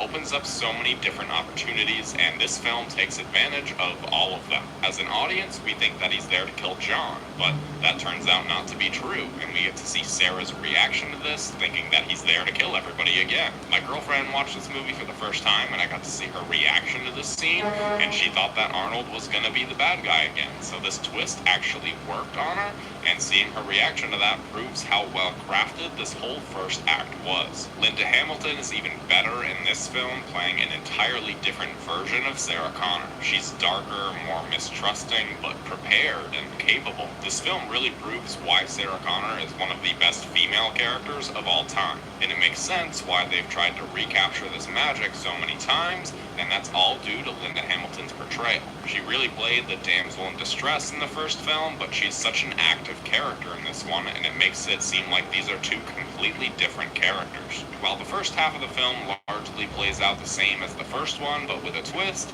the second half of the film introduces something different when they get Sarah back, ultimately trying to stop the future, and this opens up a lot of different opportunities for character drama. Sarah wants to take matters into her own hands, John wants to stop her and forces the T-800 to do what he says, and the storyline is very refreshing after the first half of the film. They also achieve what they set out to accomplish and stop Judgment Day, yet there's still sequels, but more on that later. This movie is paced extremely well. It doesn't feel like one set piece to the next. You're very into the character moments, the decisions that they make, their relationships to each other, and the stakes of the story, which makes the action set pieces that much better. A lot of the action scenes are some of the most iconic in action movie history. Arnold with the lever action gun on the motorcycle, Robert Patrick's emotionless running, all of these are iconic and unique, like the T-800 being told not to kill anybody, but also having to create enough of a distraction for them to escape. It adds so many more layers to the scene because we're not just in awe by what's happening, but we don't want Arnold to kill anybody needlessly either. The plot is almost completely solid. It uses the characters' backstories and motivations to move the plot forward. like how Sarah is in the loony bin because there was no evidence of the Terminator, and this seemingly small plot point is what moves the plot along in the second half of the film. Just like Sarah Connor, Arnold as the Terminator is even better in this film. He plays a friendly Terminator just as menacing as he did the first time around, but also gives a pretty realistic portrayal that this Terminator is the same one with a few minor tweaks. Almost all of his lines in this movie are iconic. If you think of an iconic Arnold Terminator quote, odds are it's probably from this movie. The horror moments from the first film certainly take a back seat. There are a few moments, like when Sarah has a dream about Judgment Day, when Arnold reveals what he truly is to Miles Dyson, and probably the scariest scene is when the Terminator explains the events that led to Skynet taking over, because it sounds awfully familiar to the times that we're living in. So, again, probably a few years away. Also, I didn't mention this during the first film, but the music is iconic and fantastic. It has all mostly aged really well, more so in this one than in the first one, but both soundtracks are great. But the real heart of this story is John and the Terminator. Seeing John teach the Terminator about the world and stuff that humans do is really great. The keys in the car shade, hasta la vista, baby, and when Arnold sacrifices himself in the end, I was even getting a little teary-eyed. A lot has been said over the years about Edward Furlong's performance as John, but I think he did a good job. He was a kid actor, and this is one of those kid actors who got so much hate from the world that he never really recovered from it. Just like Jake Lloyd as Anakin Skywalker in Episode 1. It's really unfortunate that these things happen, because they certainly did a better job than literally anybody who was complaining about them, because these were all adults making fun of a child for acting. If you're not an actor yourself, then keep your opinions about a child trying to do a job to yourself. If you knew what you were saying on the internet would cause a literal child to turn away from doing something they loved and send them on a downward spiral for literally the rest of their life, you probably wouldn't say it, so just shut up and let a kid try their best. Anyways, the ending of the film actually ends the story of the Terminator, especially the alternate ending, so it doesn't seem like there's much more to do with this world story-wise. But these films made a lot of money, so the show must go on. Above all else, this is the perfect blockbuster movie. There's comedic moments, there's moments of genuine shock and terror, suspenseful moments, great action scenes, a twist that makes this film stand out from its predecessor. Maybe it's not fun for the whole family, but it's fun for the adult members of the family. It's fantastic, might be one of my favorite films of all time. Nope, no, it actually definitely is one of my favorite films of all time. 9.5 out of 10. So it took me until recently to realize this, but there are so many different trilogies out there that start off really strong, have an even better or on par with the first one's sequel, and then don't quite stick the landing or cross the finish line. While a lot of third entries can be good films, they're not quite on par with the first two films in the trilogy, and Terminator 3: Rise of the Machines is no exception to that rule. The first act of this film is, again, similar to the first two movies. We get a new Terminator, but this time it's a girl. And instead of going after Sarah to prevent John's birth, or John himself, they're going after John's friends, which is kinda cool, I guess. This Terminator does absolutely change the future because she kills a ton of his friends, so I really wonder what the future turned out to be like after that, but that's never answered. In a lot of ways, this actually does work as a sequel to Terminator 2. There's some great callbacks, characters, plot points that make this feel like a cohesive story. Though sometimes this does stray a bit too far into the rehashing territory, so it is a bit of a double-edged sword. The overall story of this film is really just Terminator 2 again, but worse. The set pieces are all very similar, maybe they're on a grander scale, but a lot of these moments are done practically, like the car chase scene, so I'll give props where they are due, and the action sequences are still really fun to watch. Arnold is the best part of the film, of course. He leans into more of the humorous aspects, but he also plays a different Terminator than he did in the last one while still playing the good guy. He's certainly the best written character in the film, and his performance stands out amongst the others. The absence of Sarah Connor is really majorly felt. Dying off-screen to leukemia is not a very Sarah Connor move, and honestly disrespectful to the character in general. Not that she dies to cancer, but that she dies off-screen. They very well could have had a story about a dying Sarah Connor, so she does everything and anything that she can to get John to safety before the real Judgment Day happens. That would have been really great. They really should have done everything that they possibly could to get Linda Hamilton back. She was going to come back, but she didn't like the script that was given to her. Apparently, Sarah was going to die halfway through the film with a very unceremonious death, so she just passed on the role altogether. But the script could have used some retooling anyways, so why they didn't listen to their leading actress of the franchise is beyond me, but without Sarah Connor, this movie does have a certain emptiness to it. My favorite scene in this movie is when Arnold is explaining to John and Kate about the future that it came from, and how he's here to obey Kate's orders this time around, not John's, because he's the one who actually killed John in the future. He explains that he was chosen for the mission specifically because of his likeness to the Terminator that John had a boyhood connection with, and that Kate reprogrammed him in the future in order to be sent back. Whereas Kate in the present doesn't seem like the person who would know how to do any of this, and neither does John, but I'll get to that in a minute. There are a great deal of either inconsistencies or plot points that just don't really make a whole lot of sense. The explanation of timelines and how Kate and her father play into all of this doesn't make any sense at all. John says that if the last Terminator hadn't come back in time, then John would have resumed a relationship with Kate, met her father from there, and then that's how Skynet would have taken over. But that's not how Skynet took over in Terminator 2. So this scene is really strange, and it just doesn't make any sense. There's also this one scene when the TX is going around killing John's friends, and it finds a rag with John's blood. It has this like emotional response to knowing that it found John, but Terminators aren't supposed to have any emotions. You could argue that Arnold's Terminator isn't, and maybe since this one is more advanced, it does, but I still think that's a stretch. I mean, just listen to this clip of Arnold explaining how Terminators are supposed to work.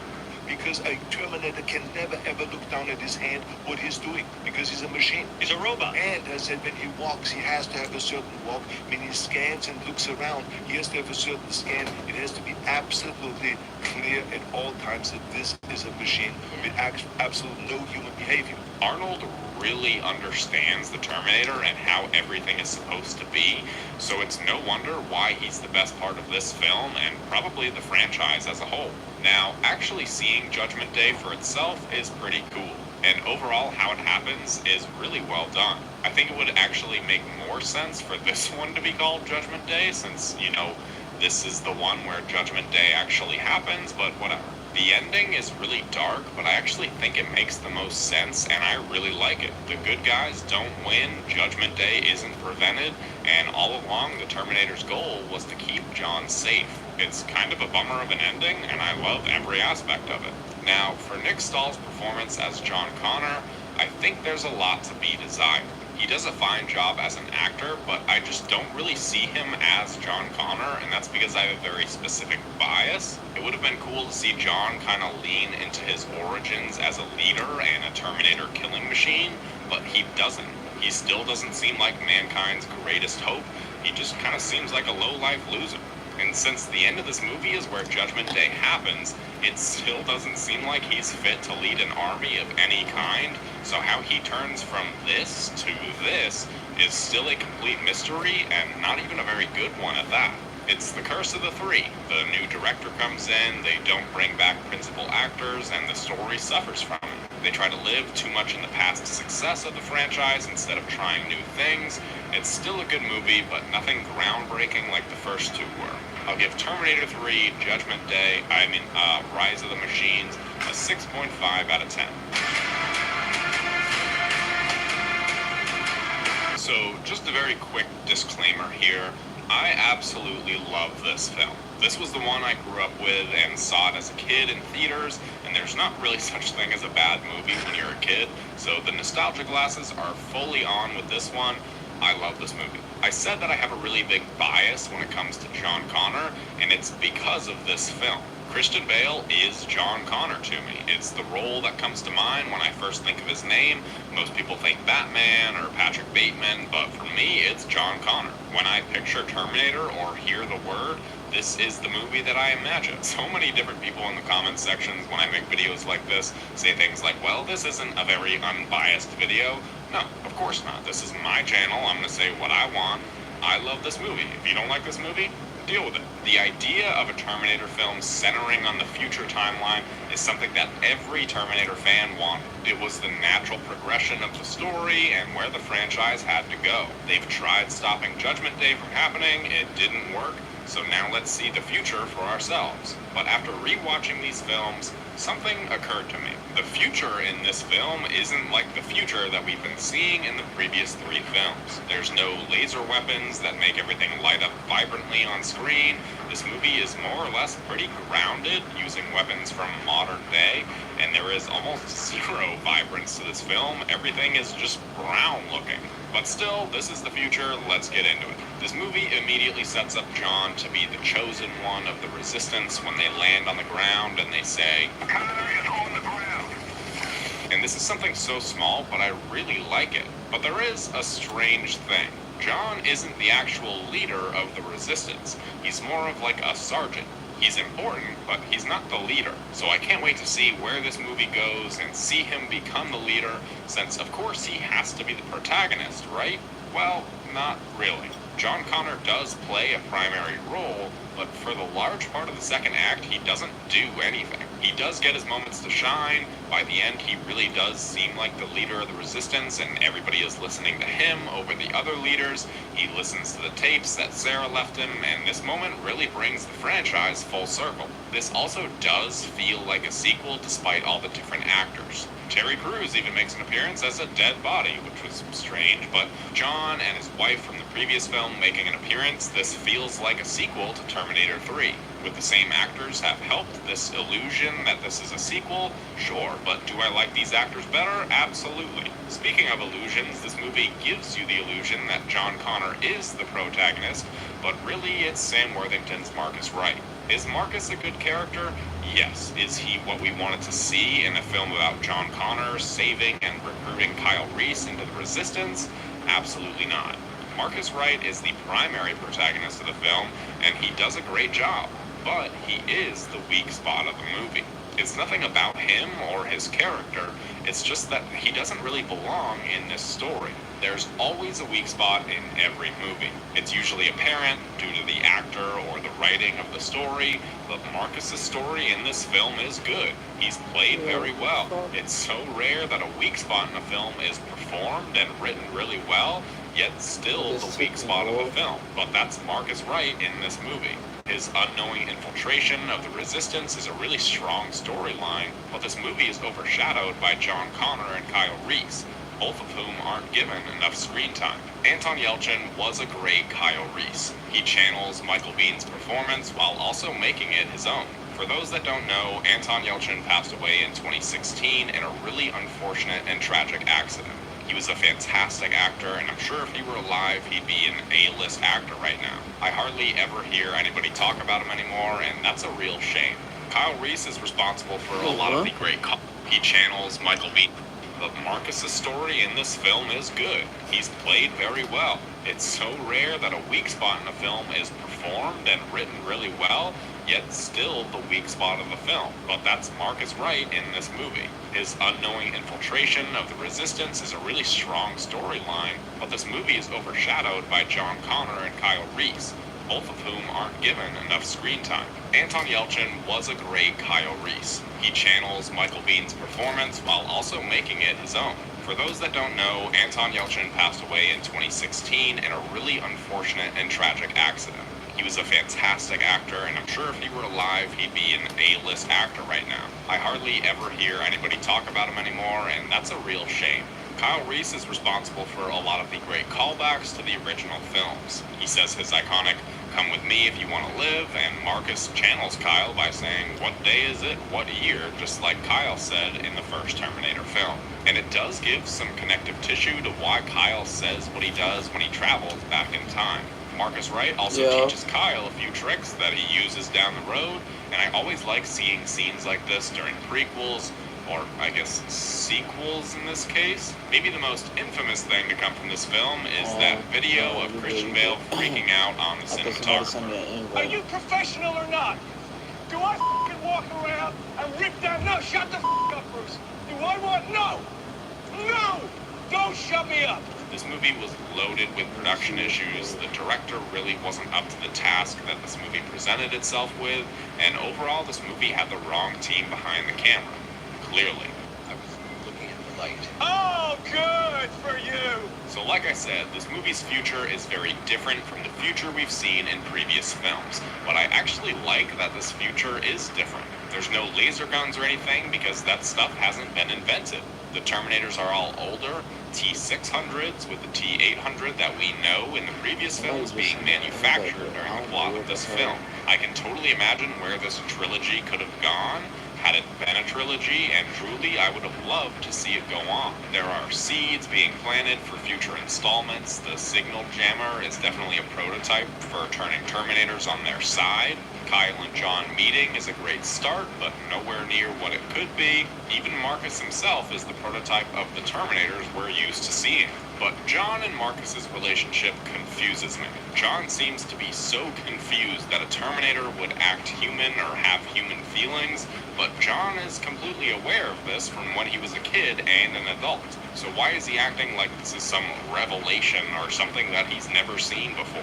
He doesn't trust Marcus or anything he says, but why? And this isn't the time for a different timelines talk because in the beginning, John is very clearly aware of what a T-800 is and what it means for the future/past. So this is all the same timeline as the trilogy, but John seems so quick to distrust Marcus and make him the enemy, and it doesn't fit with the character that we've seen in the past. John says he doesn't trust Marcus because he has skin on top of his skeleton, but why? John has been trusting Terminators with skin since he was a teenager. There's also this whole Marcus and Blair love story that's trying to be like Sarah and Kyle, but it doesn't really work here. And if you remember, I said it only kinda works in the first movie, so if it only kinda worked there, it definitely doesn't work here. This movie ultimately seems too ambitious. Connor finding Kyle Reese seems perfect, but to add this entire plot, not even subplot, because it's most of the movie.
movie about Marcus Wright being a Terminator who brings them together is just too much and frankly not needed. Arnold also clearly didn't want to be in this movie, but it was cool to see him for the short second that we did. Should this movie have solely centered on John Connor and his search for Kyle Reese? Yes, it should. Do they still get their moments? Yes, they do. Am I disappointed watching this movie again as an adult? Yes, I am. Does it impact my rating? Nope, it doesn't. 8.5 out of 10. Still love this movie. So when I was in this big Terminator phase growing up around the time that Terminator Salvation came out, I wanted to consume any and all media that was Terminator. The movies, the games, the arcade machines, you name it, I was all over it. Luckily for me, the Terminator franchise was alive and well during this time, and all of this Terminator mania ultimately spawned a TV show, Terminator: The Sarah Connor Chronicles. I remember really loving the show. It completely disregarded the events of Terminator 3 in favor of its own story, and it was really about Sarah protecting and teaching John about how to kill Terminators. This show wouldn't be complete without its own Terminator, or set of Terminators, so they delivered on that front with Cameron, a real subtle nod towards series creator James Cameron. This is a supremely underrated show. I'm not sure how it's aged. If this video does well enough, I'll make a separate video on 2 seasons of the show, but for a while, when I heard the name Sarah Connor, the first person that came to my mind was Lena Headey. She did fantastic in the role, and ultimately this was a show whose time was cut far too short. So I had never seen this one before, and I was actually really excited to watch a new Terminator movie. I knew it didn't have great reviews, but it was a new Terminator movie, and I was really enjoying going through all these films again. I even liked the last one. Maybe I'll like this one too. I didn't know anything about this plot or anything like that, only that it's kind of a weird, different future. This seems more in line with how the future looked in the trilogy of films, not so much Salvation. The weaponry is futuristic, just like in the trilogy, and 10 minutes into the film, as I'm writing this script, I'm really digging this. John Connor is leading the resistance against Skynet. Kyle Reese is his right-hand man. The fight scenes are cool, the effects are good. Maybe this is the film about the future that Terminator fans wanted all along. The opening montage rehashes what we know, but from the futuristic perspective, and I really like it. This whole first act is setting up what happens in the beginning of the first Terminator, so it's kind of like a prequel, but it's in the future, so it's not a prequel. I don't know, it's all really confusing. Seeing the actual time travel machine in this movie made me realize that we hadn't actually seen it before. It's actually really cool, but we very quickly see that this is not, in fact, the pre-sequel or anything of the sort, and this is just Terminator 1, but for a whole new generation. This is a different timeline, but the rehashing of events with a different outcome is really cool. There's this mystery around this new timeline, like who sent back the Terminator to protect Sarah when she was 9. This is entirely different, but it's intriguing. Even by the end of the movie, I was not really sold on Emilia Clarke as Sarah Connor. I think Emilia is a great actress, but for Sarah Connor, I think she was more so just given the role because of her popularity than anything else. I think both her and Jai Courtney as Sarah and Kyle are a miscast. A lot of time spent trying to develop their relationship through some expositional dialogue. It almost seems like they were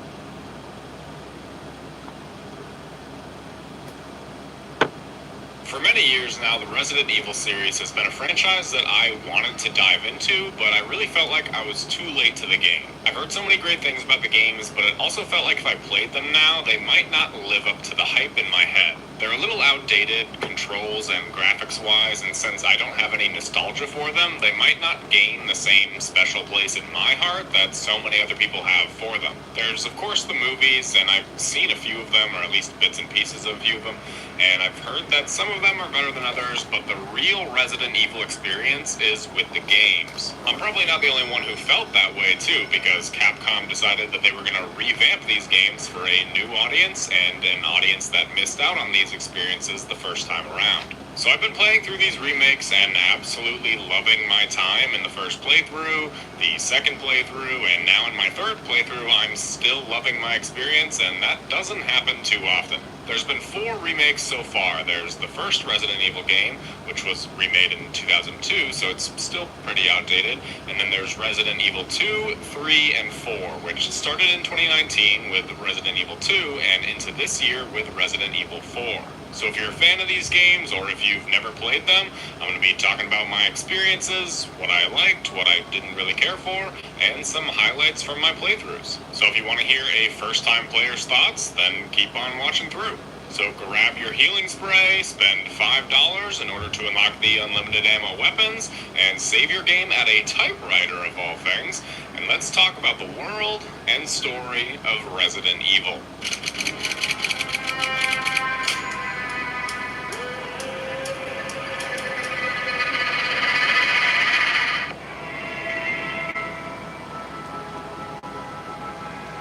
So I feel like I should reiterate that I knew absolutely nothing about this franchise. I had seen some gameplay of older games, I had maybe watched 1 or 2 movies on TV, and that was it. So going into Resident Evil 2, my understanding was that Resident Evil was an action game series with some horror elements thrown in there, similar to the films. But from the very beginning portion of the game, walking through the gas station, I knew that I had it completely backwards. This was a survival horror game with some action elements thrown in there, and I couldn't be happier about that.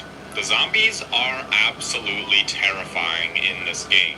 You think you killed one, and then you walk by it, and it grabs you and bites you in the leg. The zombies themselves aren't the only scary thing, but I'll get to that in a little bit. I cover a lot of zombies content on this channel: The Walking Dead, Call of Duty Zombies, The Last of Us. Maybe some people will get angry I'm calling them zombies for The Last of Us, but they are essentially zombies. So I've been a bit desensitized to zombies over the years because of how much media I consume around that genre, but Resident Evil 2 felt like a breath of fresh air for me personally, because it went back to the roots of zombies, and that's full-blown horror. In this game, you play as both Leon Kennedy and Claire Redfield. Leon is a rookie at the RPD, and Claire is a civilian. And boy, does this game really make you feel that way. You don't feel like a superhero, you can't get hit too many times or else you're dead, you can't dodge or stand in a fight because you have so little ammo, so your best bet is to run away like 95% of the time. This game absolutely kicked my ass, so much that when I was playing on the standard difficulty, the game was like, are you sure you don't want to play on easy? I was running out of ammo constantly, I was holding my side as I ran constantly, so yes, alright, I switched to easy difficulty. I thought I was good at video games, but I'm not. Also, this footage is from my second playthrough of the game, so no, I did not use the infinite ammo guns in my first run. I just wanted an easier time to record footage and also look like Rick Grimes in this sheriff uniform. Leon and Claire both have their own separate stories, even though they go through the same areas, but that's where one of the highlights of the game comes in, and that's the level design. While both campaigns share the same locations, they act entirely different based on different locked doors and items that you need to progress earlier or later on in each respective campaign.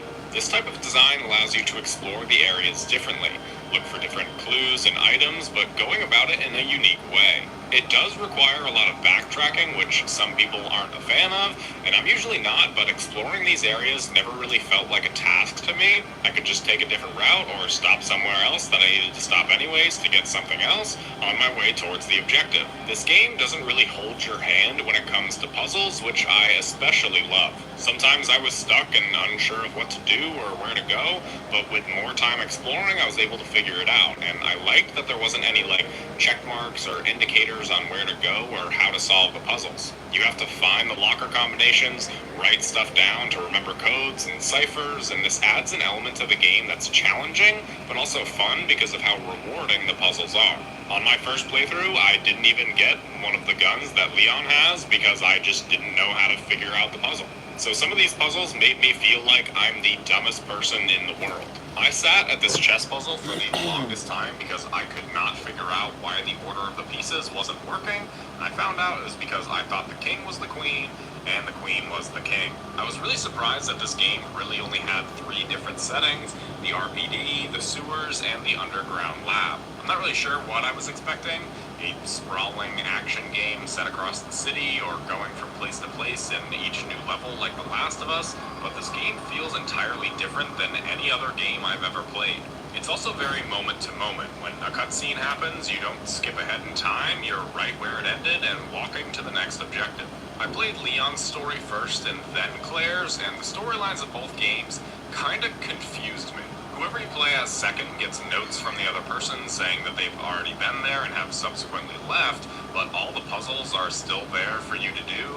You go through the same areas, meet some of the same people, and the timeline gets really confusing. They also barely interact with each other throughout the course of the game. They're together at the start, they meet and flirt outside the gates instead of trying to find a way in with those bolt cutters in your inventory, and then again at the end, but their stories are largely separate from each other. As Leon, you make your way through the RPD and eventually meet Ada Wong, a member of the FBI on her own mission, and you get wrapped up with her. Eventually going underground, where you learn more about the origin of the T-virus and trying to stop it from spreading even further. Leon and Ada have this sort of flirty, backstabby relationship, one that I wasn't too convinced of, but I think for Leon's character, being a rookie and wanting to save everybody and trust everybody and do the right thing, it made sense for his character. As Claire, you once again make your way through the RPD and run into this little girl, Sherry, who happens to be the daughter of Annette and William Birkin. Well, Annette is a terrible mother and William is a monster, so Claire takes it upon herself to go and save this girl, getting out of the city just in time for Leon to catch up with them. I think out of the two, I enjoyed Claire's story more. I think it was the more emotional of the two, but it also might have been due to the fact that it was my second playthrough and I felt more comfortable and confident making my way through the game on my easy difficulty. But I also liked her weapons more out of the two of them, so that also played a big factor. But regardless of who you play as the first time around, the game hints at a different ending if you play through the other person's story, which is a really great incentive to give the other person's story a shot, because otherwise the story kind of just ends. Like I said, I played as Leon the first time around, and when I got on the train to finally see Claire and continue the story with her, she was with this random little girl, and then the story ended. Who's this? So of course I wanted to see who this girl was and what Claire's story was, and also to see the actual ending of the game. So I think that's about everything. Oh my god, this guy again. I cannot explain to you the pure fear that goes through my mind as soon as this guy, Mr. X, pops up. I think in my first playthrough about 50% of my ammo went to trying to kill this guy, only for him to keep on coming back. Even on additional runs of the game, this guy still makes me shrivel up inside. It's like a scarier looking Terminator coming after you, and I truly cannot give you another time where I have felt this terrified while playing a game. Well, I can think of one, but that's later on. So I've been singing this game's praises, but there are some things that I don't like. Like I said before, the stories and how they combine together doesn't really make that much sense. In one playthrough, Mr. X is killed fairly early on, and in the other, he's the final boss fight. Was there actually 2 Mr. X's? No, that's a scary thought. Let's move on. The blue herb, absolutely pointless. I think I needed to use this one time across both of my playthroughs, and I kept waiting on when I was going to need it, and I just never really did. Especially in this game when the red and green herbs are your lifeline. Whenever I found a blue one, I just would most of the time leave it on the ground because I already had 5 others in my inventory, and that's where they stayed the entire game. The knife was super annoying. Half the time I'd just forget it or be so surrounded that I couldn't grab it again, and then it'd be gone forever. Also just the fact that they break in general.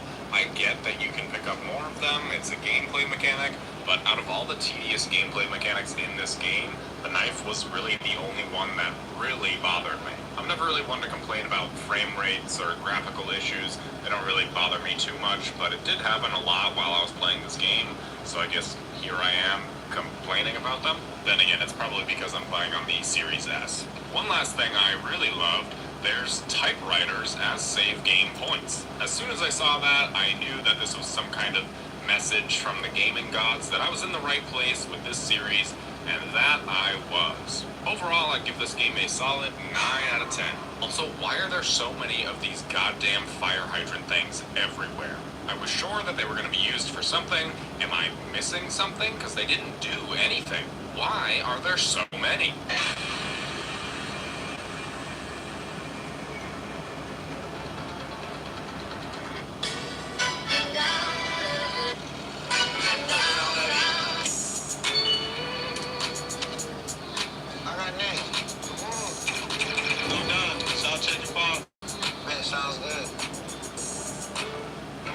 Fresh off of finishing RE2, I went over to RE3, expecting the same level of challenge and difficulty, so I went ahead and dropped the difficulty down to easy, though I eventually realized I did not need to play this game on easy. No ammo is no problem in this game.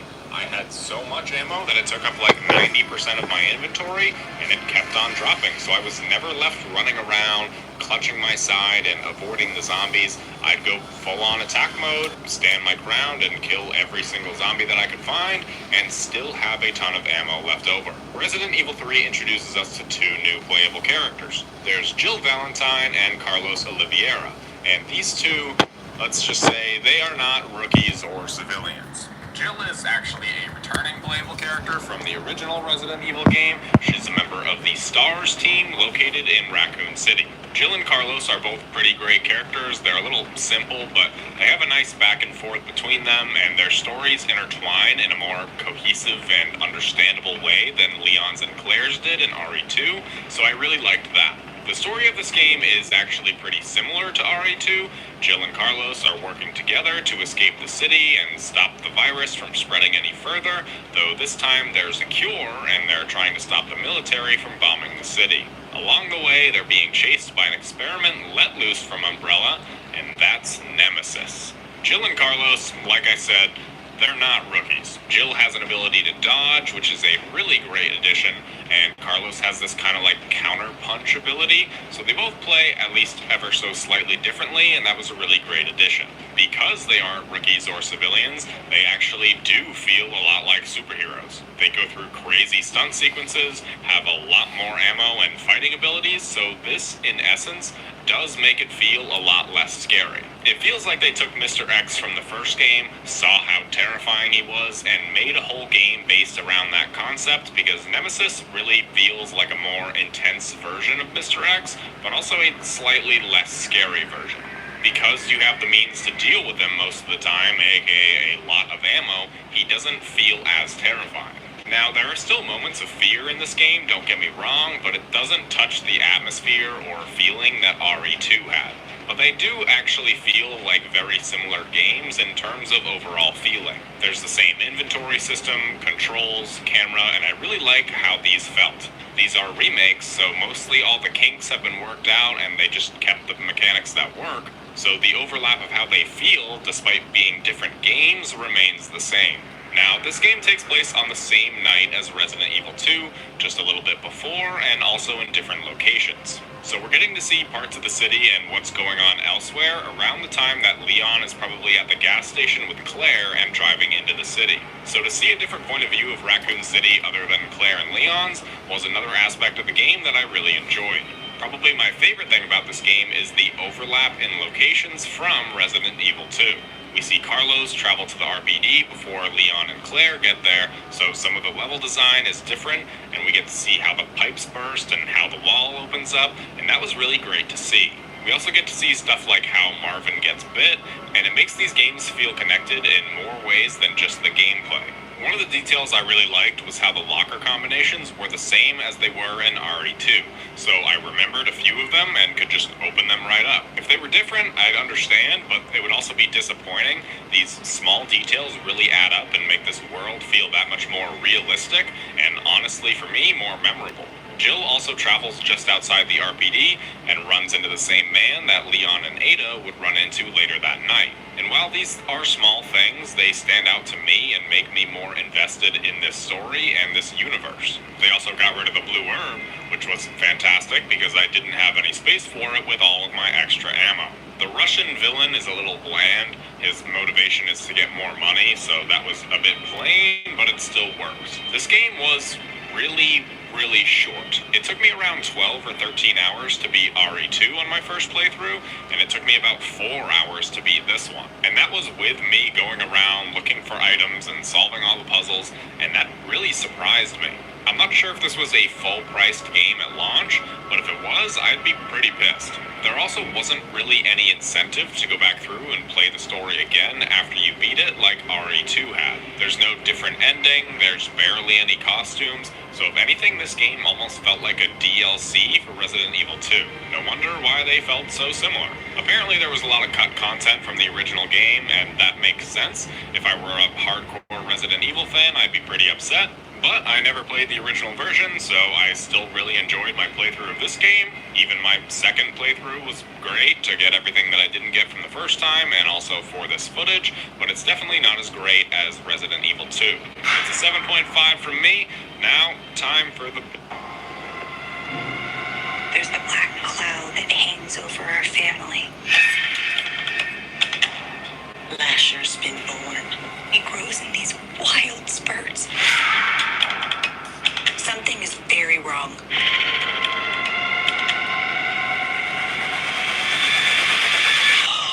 Oh my God. Lasher's out there hunting my fair woman. What have you done? I'm gonna take care of it. Of him. So much you don't know. It's not a sin to kill the devil. Julia knows exactly what's happening. My father's dead. Father? Get the battle on your hands. You shall see me.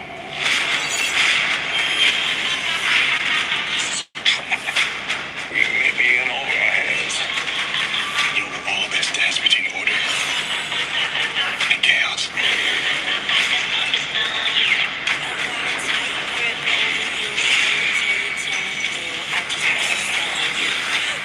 This is how it starts. This is where he wants us. I just put a spell on you.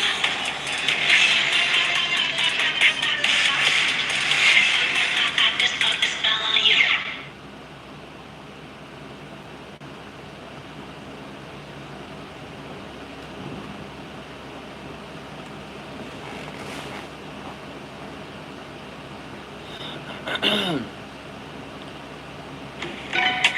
Tired of the heat killing your sleep? The 8 Sleep Pod keeps you cool all night. Whether you want it a little crisp or icy cold, your pod delivers. Just add it to your mattress and unlock individual climate control for each side of the bed, in a touch or a tap. Whether you run hot, just worked out, or are deep in a summer heat wave, no other product cools like the pod can, and you will never feel night sweats again. Order yours today at 8sleep.com. Big one.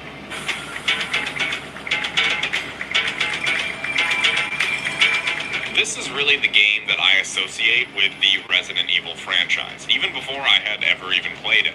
I had always heard the greatest things about Resident Evil 4. It's one of the best games ever made. It's the best survival horror game. It's everything that's great about Resident Evil. It's peak everything that you could possibly hear. I've heard it before I ever even bought it. So I waited a little bit between playing Resident Evil 2 and 3 and this one. I wanted to try and play it on its own and not constantly compare it to the other remakes because I was really worried that all this hype surrounding it, all the 10s, all the reviews would lead me to expect something more than I would get. So were my worries warranted?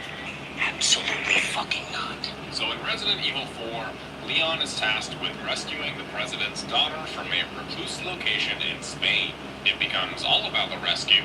Multiple times, add in some Harry Potter, some Jurassic Park, some 80s action movie, and that's the story of Resident Evil 4. This game takes both aspects of the other remakes, the horror elements of RE2 and the action elements of RE3, and blends them together in a perfect mix. You have ammo and you're a more trained soldier, but you're also stranded and overwhelmed a lot of the time in this terrifying atmosphere, wherever that might be over the course of the game. This gameplay actually is from my first playthrough, so if it looks like I have no idea what I'm doing, it's because I don't. This game starts you off in a village. You make your way around it and eventually up towards the mountain and the castle, then the underground depths of the castle, and then towards some ruins that are being excavated. And all of these locations feel unique from each other and also massive in comparison to the maps of the other two remakes. I think that Leon is a much better character this time around. Not that there was anything really wrong with him in RE2, but he's just much more experienced and jaded this time around, not as trusting and just smarter. It's easy to see why he became such an iconic character in this franchise after playing this game. The level design is once again amazing and it's at its best here. There's some added verticality in some areas and also further sight lanes that allow for weapons like rifles to actually be used here, and pairing this level design with the atmosphere and locations that this game brings you through is honestly incredible to play through. It's funny because looking at this game, the location and some of the story elements, it feels like a big departure from the series. It's not Raccoon City, that's for sure. So in some ways, if you looked at this game on paper, setting the story in such a place could be seen as a big departure that may not work. But steps like this are needed in order to grow a franchise, and Resident Evil 4 did exactly that. This game took risks like adding in a store and money system, as well as some more magical elements that weren't present in the other game. This before, there's truly nothing like The Cabin in the Woods. This movie gives it. We've all seen horror movies about a group of friends who go on a little trip in the middle of nowhere.